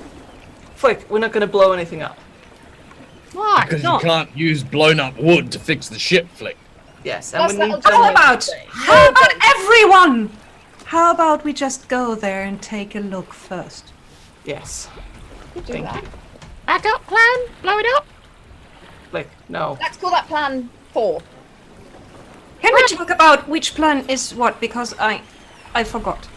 Talk, fight, run away, and my new favourite, blow it up. That's my favourite. Let's blow it up. No, we said we wouldn't do that. We could Yes. though. No, we said we wouldn't. You said you wouldn't do that. Can we stop talking about blowing things up? Can we start talking about getting our stuff and going up there Yes, and look, finding we need out to get what the is crew going on? situated. And what that, Jags? You wanted some work crews getting wood for the ship. No, Jagsy's going to eat. First of all, Let's talk he needs first. food. I'll Tell me about the work. Captain, I'll arrange I for the mean crew. food, not people. All right, thank you. Deal with it. You know the, woodcutters. Aye. Captain, suggestion: What? we meet back in front of the ship in 15 minutes, ready to go. We can eat, we can get our stuff, then we go check out this house and see how non-corporeally it's feeling. I'll talk to the second mate and the rest of the crew and get them in on the idea. Yes, Captain. All right. Thank you. Yeah. You assemble the crew eventually. You get them all to come back. It's not too much of a problem. Your gear is all still untouched. The carpenters have continued working. Yes, Michael? Did we get the chef back? Yes, he is convinced to return, if only because his pots are still there and he needs his pots. And he will remain cooking on the second chance until such time as better employ comes up, where there's less likely of the ship being taken away. I'll actually instruct a portion of the deck crew while they're sorting things out as well to clean the kitchen, like from top to bottom. Oh, sure. Yeah, absolutely. They'll prioritize that because of you and because of him. Other than that, everyone's assembled. Yep. There's And no I'll sign of any- I'll take the leftovers from lunch, like Sure thing. in a bucket if I need to. There's no sign of any more prime water thugs. No, not at the moment. Alright. Got our stuff. You do. It wasn't taken. That wasn't part of their original mandate. Kraken wants a mandate. Just saying. Can I I'm gonna find a lad? Yes, he's still talking to Morley as if Morley was you. Okay. I'm gonna come up to them. Hello, lad. Is that your brother? That one. He talks to Morley first. He's confused. Unless you explain it to him, he's going to remain that way for quite some time. A lad. Yeah, Would you like me to show you where you're going to sleep? sure. Come along, come along. All right, Grab his hand again and pull him sure away. thing. You show him down to the bunk section. Gonna find the spot where Snicked used to sleep. The spot where Snicked used to sleep. Yep. All right. Here you go. We had a crew member here. They went missing, but I think this will do you, right? Right, you are. There you are. You are showing him where Snicked used to sleep.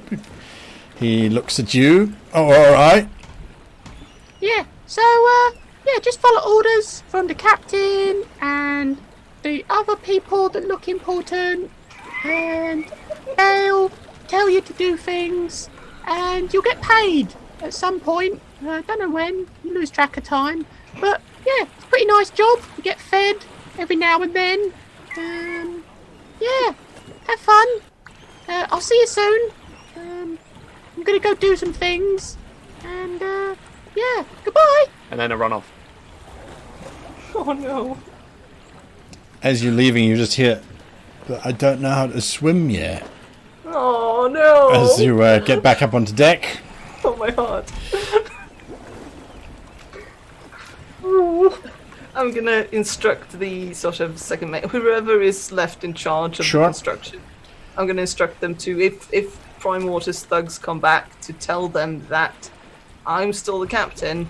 It's still me in charge of the ship, and I'll have my people on this ship as long as I'm of use to Mr. Primewater. Alright? Right you are, sir. Right you are. Absolutely. Not a problem. Yes, absolutely. We'll, And if they give you any trouble after that, just send them up to the mansion where we're holding up. right you are. Yes, absolutely. Not a problem. Not a problem. Don't you worry. We won't let them take the ship again. Well, not like last time. Are you alright? Fine. Seem a little... No. All good, thank you, Captain. Alright. Just checking. Just pat him on the shoulder a bit, and then I walk off. Alright, what are you guys doing? I am very proud of Victor. There was no shouting. I clap him on the back and I say, "You are doing so good, buddy, and I am so proud of you. Put it there." And I punch him in the arm. Ow! Alright, thank you. Ow. We should get going if we want to get there before nightfall. Yes. Yeah, let's go. Indigo, before she leaves the ship, strokes one bit of the railing and just whispers to the ship, "We will be back soon. Everything is going to be okay." That's alright. I'll still be here. There's a carpenter who's nearby next to one of the barrels. Is Lizzie looking at you with dreamy eyes? You just take care of her. Oh, yeah. She's in good hands, don't worry. Very well. Is it with all the randy men in this campaign? This carpenter's just... Every single one! Does nobody have a satisfying marital life in They're carpenters. They're probably putting up a pin-up calendar in somewhere on the ship right now. Indigo anyway, yeah. Crab has a very satisfying married life.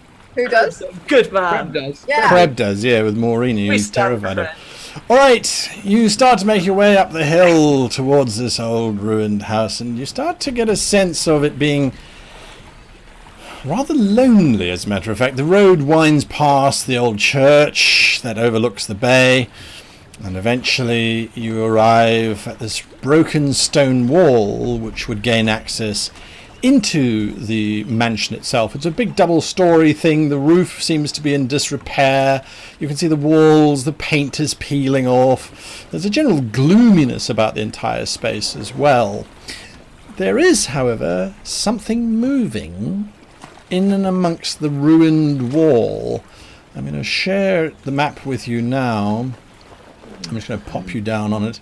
As you arrive at these old gates, you can see above the gate in wrought iron there is the name of Gankari written above it.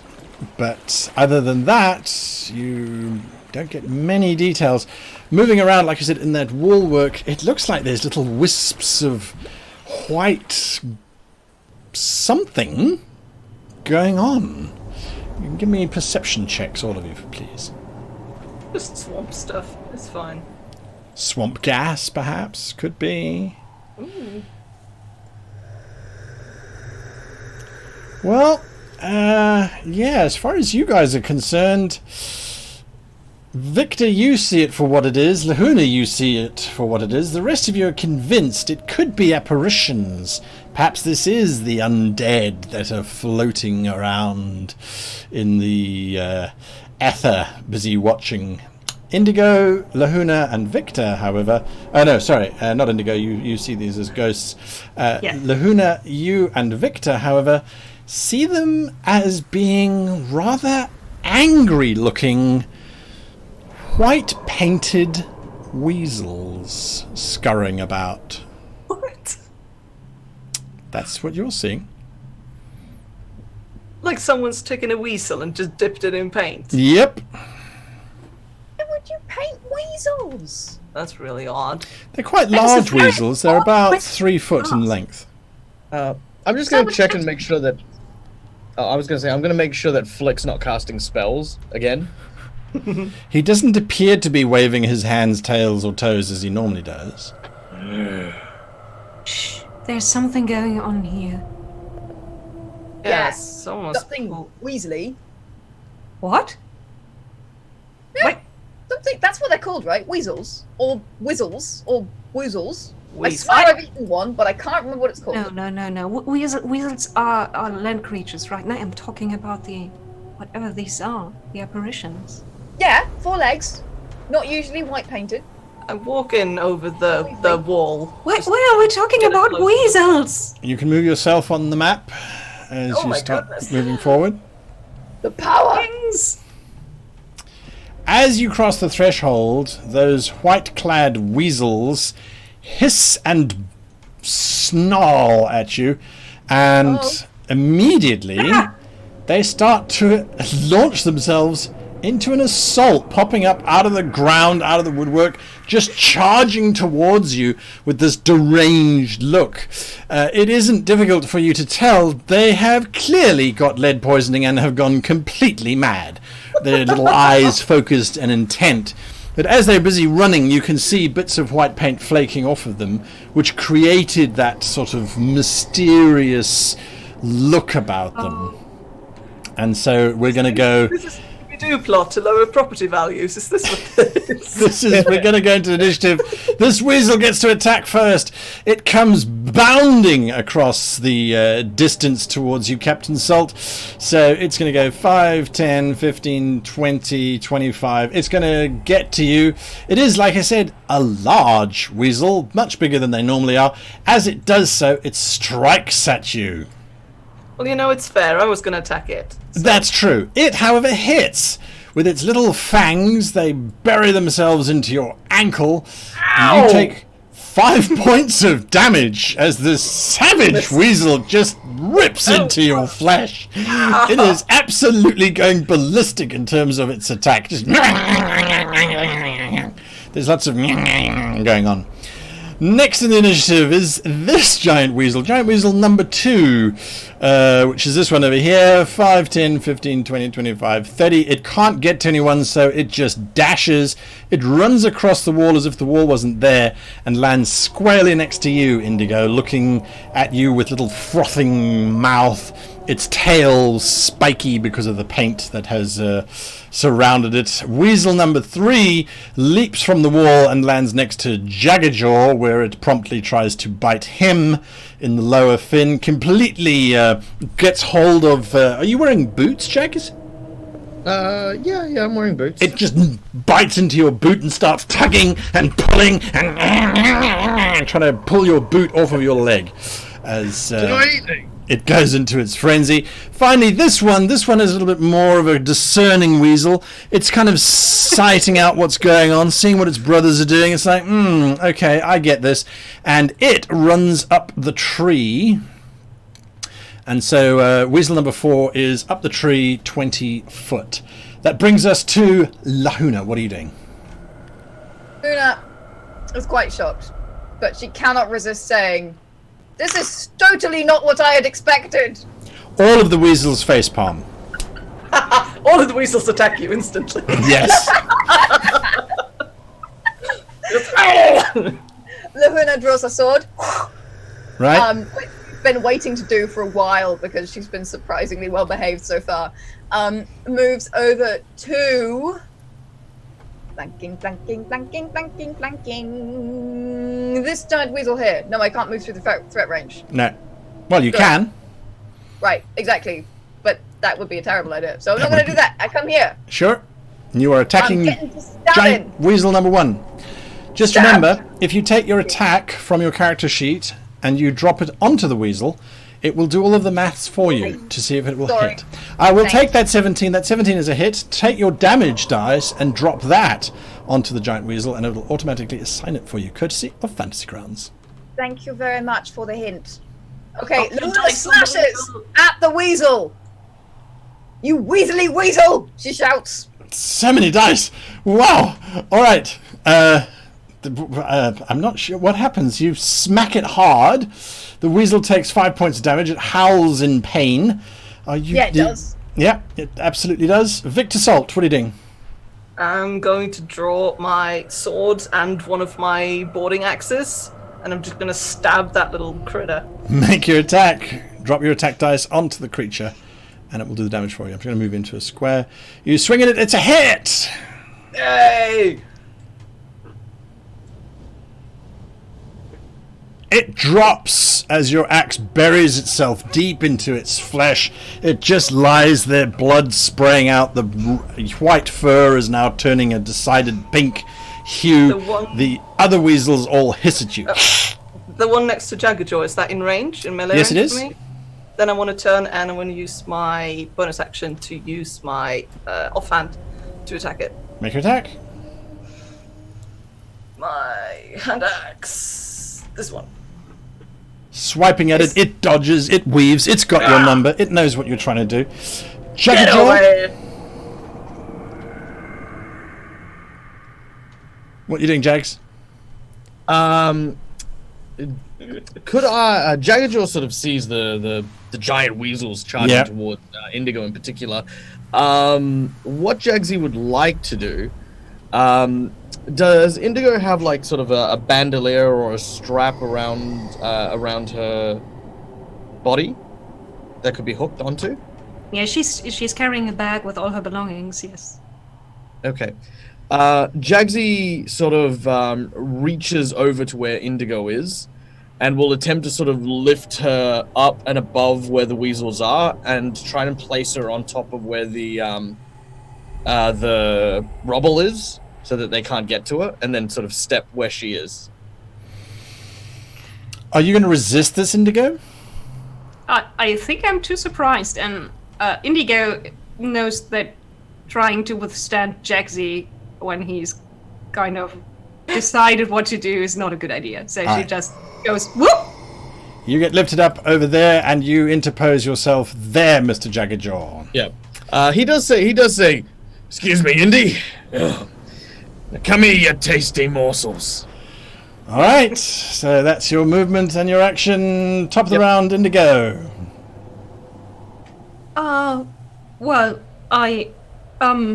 watch out!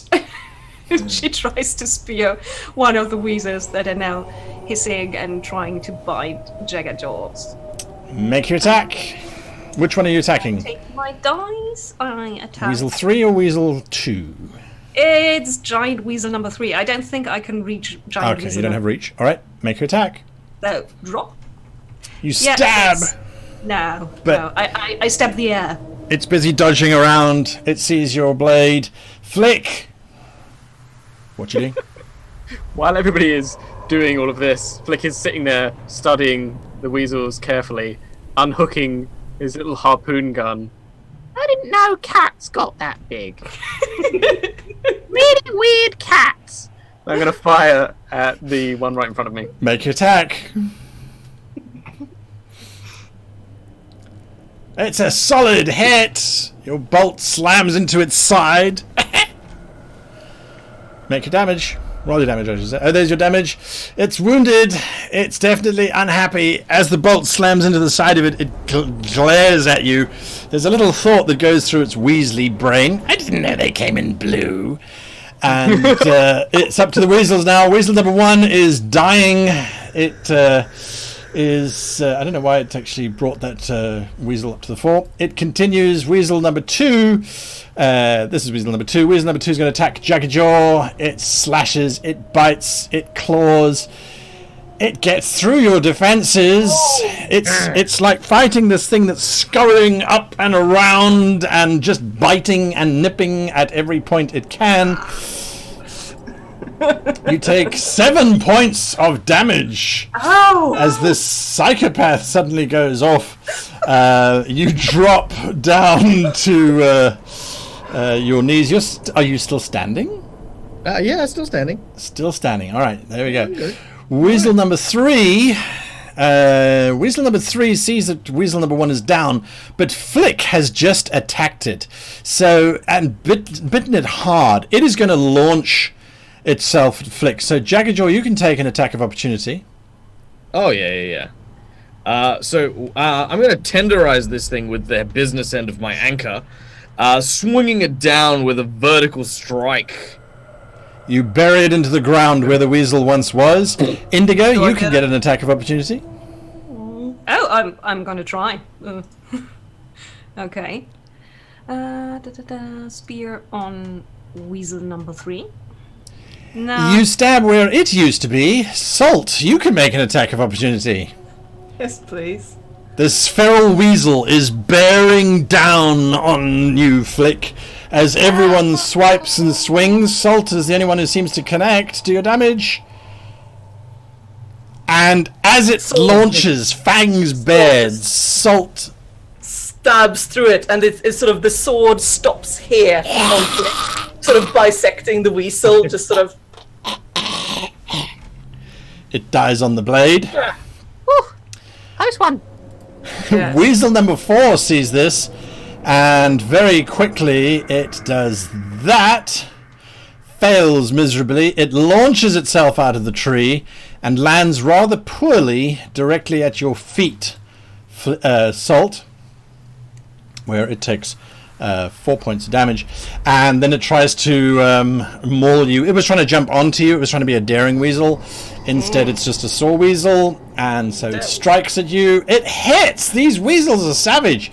And with its little teeth, you take 6 points of damage and are knocked completely. You're stunned as this weasel's attacks. It just rips into you. Clearly, this is the most demented one of the bunch. Get off me! Luna?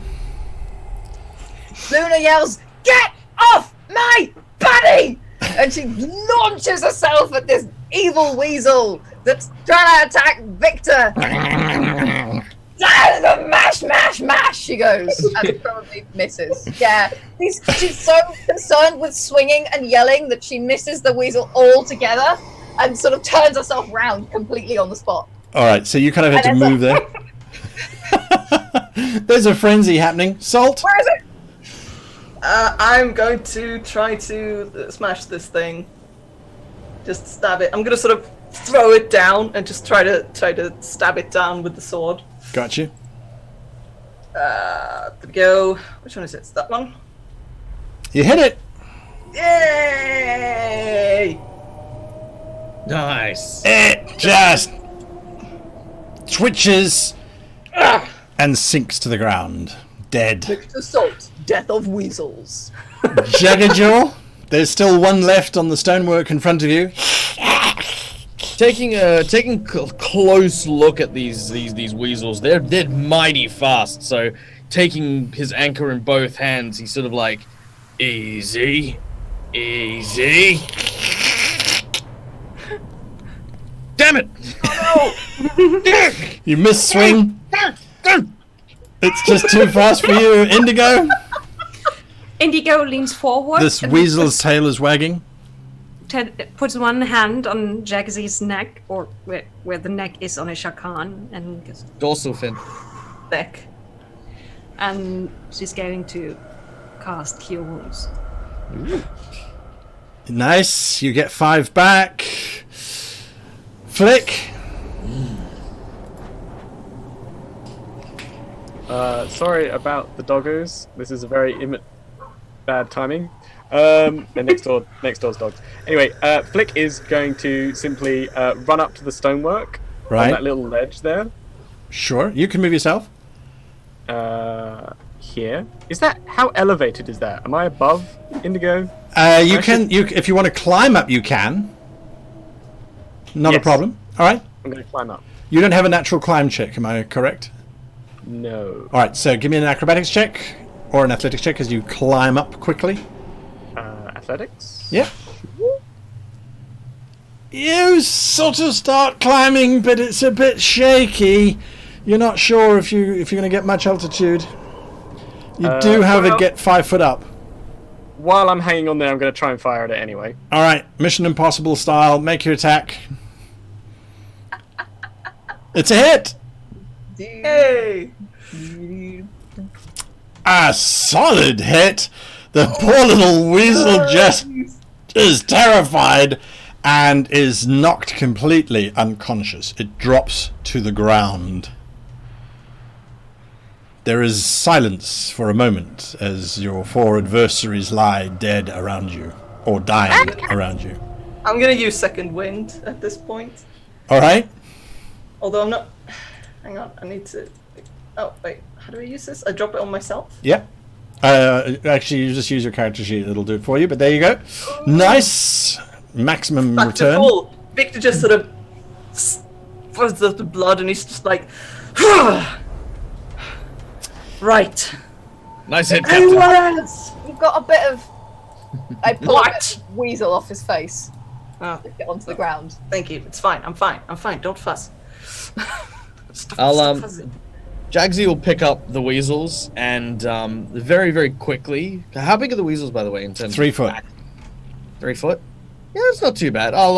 He'll grab hold of one of the weasels one by one, using just kind of like a fishing knife, cut around the nape of their neck and just give it one quick. What? And puts it in his backpack. The weasels or the pelt? The weasels. The No. pelt. Have the pelt. I mean, I no, don't want the weasels. pelt. It's smeared with strange stuff. Yeah, Great that's the Dungeon Master, you said we knew they had lead poisoning, right? Yes. Well, it looked as if they had some kind of poisoning, probably from the paint. Okay, Jaxie, you might not want to eat that. Why? Just because I think it's the reason it went crazy might be the reason you go crazy, and I don't want to be around when you go crazy. I love you, bud, but you're a lot. Can I smell it? You can. It does smell very strange. Flick, give me a dexterity saving throw. Oh, damn. Going. As you are smelling this pelt, Jagsy, you notice that there is a dart oh dear. There's a dart embedded in this pelt. Quite an unusual one because it looks like it's made out of a thorn, but not like any thorn you've seen. It's easily, 4 or 5 inches in length. And has metal or? No, it looks as if it's a spine from a tree. It looks organic, with a little bit of flight feathers on the back, quite masked by the fact that the white paint had rubbed off on it. As you're looking at that, Victor, what are you doing? I'm sort of starting to head towards the door to go try it. All right, you can move yourself to where you want to go to. Just stop me whenever I... There we go. Stop there. Give me a dexterity saving throw. Oh, goodness. Lahuna. I'm so good at those. Great stuff. Yeah. Lahuna. It's the curse of the Windswift all over again. Yeah, I'm still looking around for more weasels. Doesn't appear to be any more weasels moving, but there's bits of paint everywhere. It looks as if the weasels have been quite active in this area. Interesting. Can I see anything else of interest? I'm just kind of looking around. Ghosts. The front of the house, as I said, it looks like it's in disrepair. There's bits of broken wall on either side, but unless you go around to the back of the house, you're not seeing anything else. There's no signs of recent footprints or anything. No. Give me an investigate check or a survival check. I shall do one of those two things. Presently. Yes. One of those two things will now occur. It was nearly a 20. It was nearly a 20 and it rolled back down to a 9. No one's been here for centuries. No. Possibly no even the been builders weren't here when they built this structure. There's no activity whatsoever. Indigo, what are you doing? Indigo is hopping down from the wall Sure. and very carefully touching the painted pelt of one of the dead weasels. And Right. what kind of substance is that? Well, it smells. It smells very earthy, and has a very powdery kind of texture to it. There is also a dart in this one as well that you find, one of those long thorn-like darts.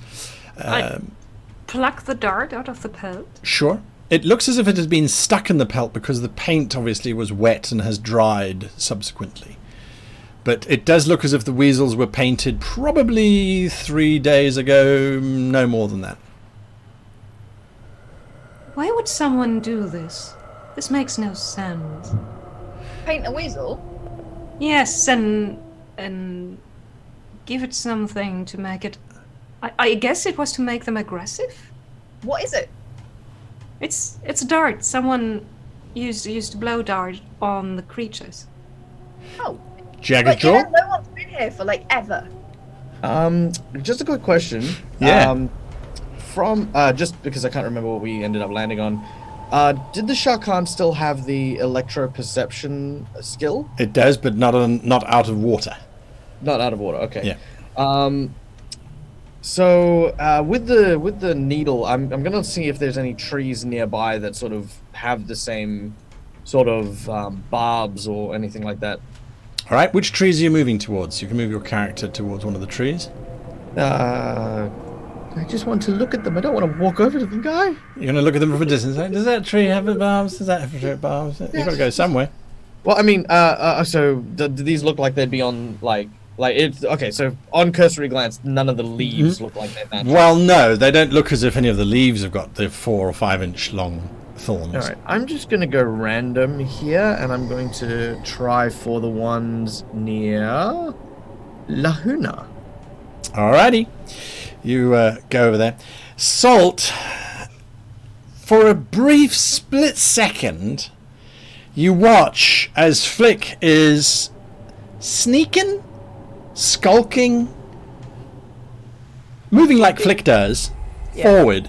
You watch in terror as this spiked arm suddenly bursts out of the foliage on the ground and impales Flick. You take 11 points of damage, young Flick, as this wooden spiked thing slams into you. Salt, you're like, oh, that's absolutely another one strikes directly into you. Wrong dice. Sorry. What am I doing? Stop it. Stop it. I'm grabbing the wrong things. Sorry. So you take 6 points of damage, Captain, as these wooden spikes slam into you. Just straight into the already bad leg. Just Yes. If They then anything stay else there. attacks me, I'm going to let Flick do plan 4! Flick, what are you doing? Plan 4? No. Flick is unconscious, isn't he? Oh. You took 11 points of damage. Oh, you only have 6 hit points. Sorry, I thought I was looking at your initiative. Yes. Everyone watches as Flick gets thrown back, because we use movie physics. Flick gets thrown back 10 foot as these spikes have impaled through his little chest. His wooden armor is broken and punctured, and he is lying unmoving on the ground. Rations. Rations? As in, you're going to add them to your rations? No. As in, I'm forlorning Please my. go to your inventory. I see. Indigo, what are you doing?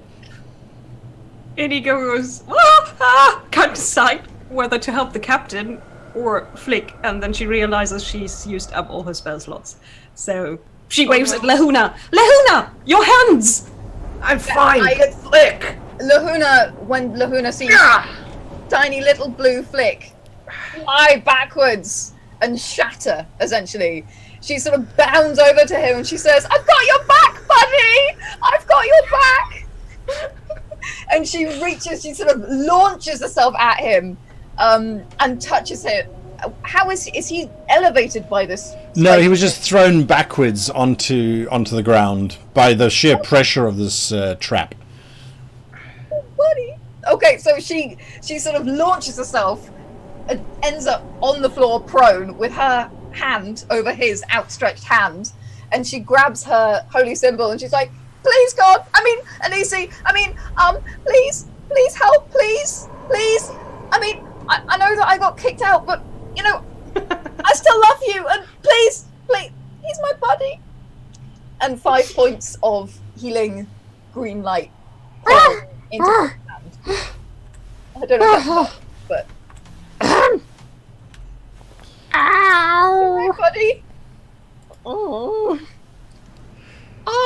You're looking awfully holy. I don't want to go first anymore. Why did you go first, little dragon? Well, I wanted to get a look in the window. How is he looking now? Much better. Is he still holy, like the bad holy? Not bad holy anymore, no. The wounds have sealed up under your infusion of divine magic which washed over him. Can I see any more traps? You sort of look around, and now that you know what to look for, you can see that littered around the grounds there are these traps. But give me a survival check, if you please, Captain Salt. As a matter of fact, anyone who's looking at the traps can give me a survival check. No. Lahuna doesn't know that they're traps. Lahuna Ugh. thinks Wait, how do you not know they are traps? Because maybe the plants are just angry. The general consensus is that these are naturally growing and occurring things. They're not actually traps. No, so you look at these traps, very difficult to discern. Indigo, you notice, however, that they are new, as in not more than a day old. Someone has just built these. The wizards, I think they were painted 3 days ago or something like that. Their pearls are all dry and... But these are new. Are you sure? I don't think anyone's been here for ages. I am sure, yes. As much as I can be with all these earth things around. Now, someone has built them recently. The wood that they used is still very green. Does that mean that there's people inside? Maybe. Or at least someone doesn't want anyone going around here and looking at things right now. Everybody make a dexterity saving throw, please. Oh no! What saving throw? Dexterity saving throw. Oh. Sorry, Lahuna was just about to shout, oh, but the ghosts aren't even real! Guy, I rolled a good saving throw! Yay! Finally! I did not. Uh-oh. It's never happened to me before. Lahuna and Jaggerjaw, you're busy looking at this trap, you're busy talking about this thing, and the next minute the side of the building on the second floor explodes outward with this green noxious gas, and a body, a human who's busy bubbling and melting, sails out of that room and lands with a thump into the ground. As he does so, thankfully he doesn't trigger any traps, but the side of the building, bits of rubble and debris land down around you guys, and so both Jaggerjaw and Lahuna, you take 1 point of damage each as bits of shrapnel and detritus land around you. Stepping out of the green gas on the second floor and looking down, you can see this very large, very angry looking lizard man who raises a staff and points it at all of you. And we'll be back next week when the adventures of Ghost March... what? Well, all my words are gone. We'll be back next week when I have found some words to use to say thank you for watching. And yes, we will be back next week. Same time, same place as usual. And below decks. Below decks. Below decks, thank you. Below decks is going to happen shortly after this, where that's where we get to hang out with you guys, answer questions, talk about the show, and generally just wind down after tonight's shenanigans. Thank you to our sponsors, World Anvil, Dungeon Fog, and Fantasy Grounds. We really do appreciate you. And of course to Dungeons & Dragons for hosting this stream in the first place. To each and every one of you, and to my wonderful players, I say thank you, good night, and happy gaming until next time. Thank you for being out. Thank you.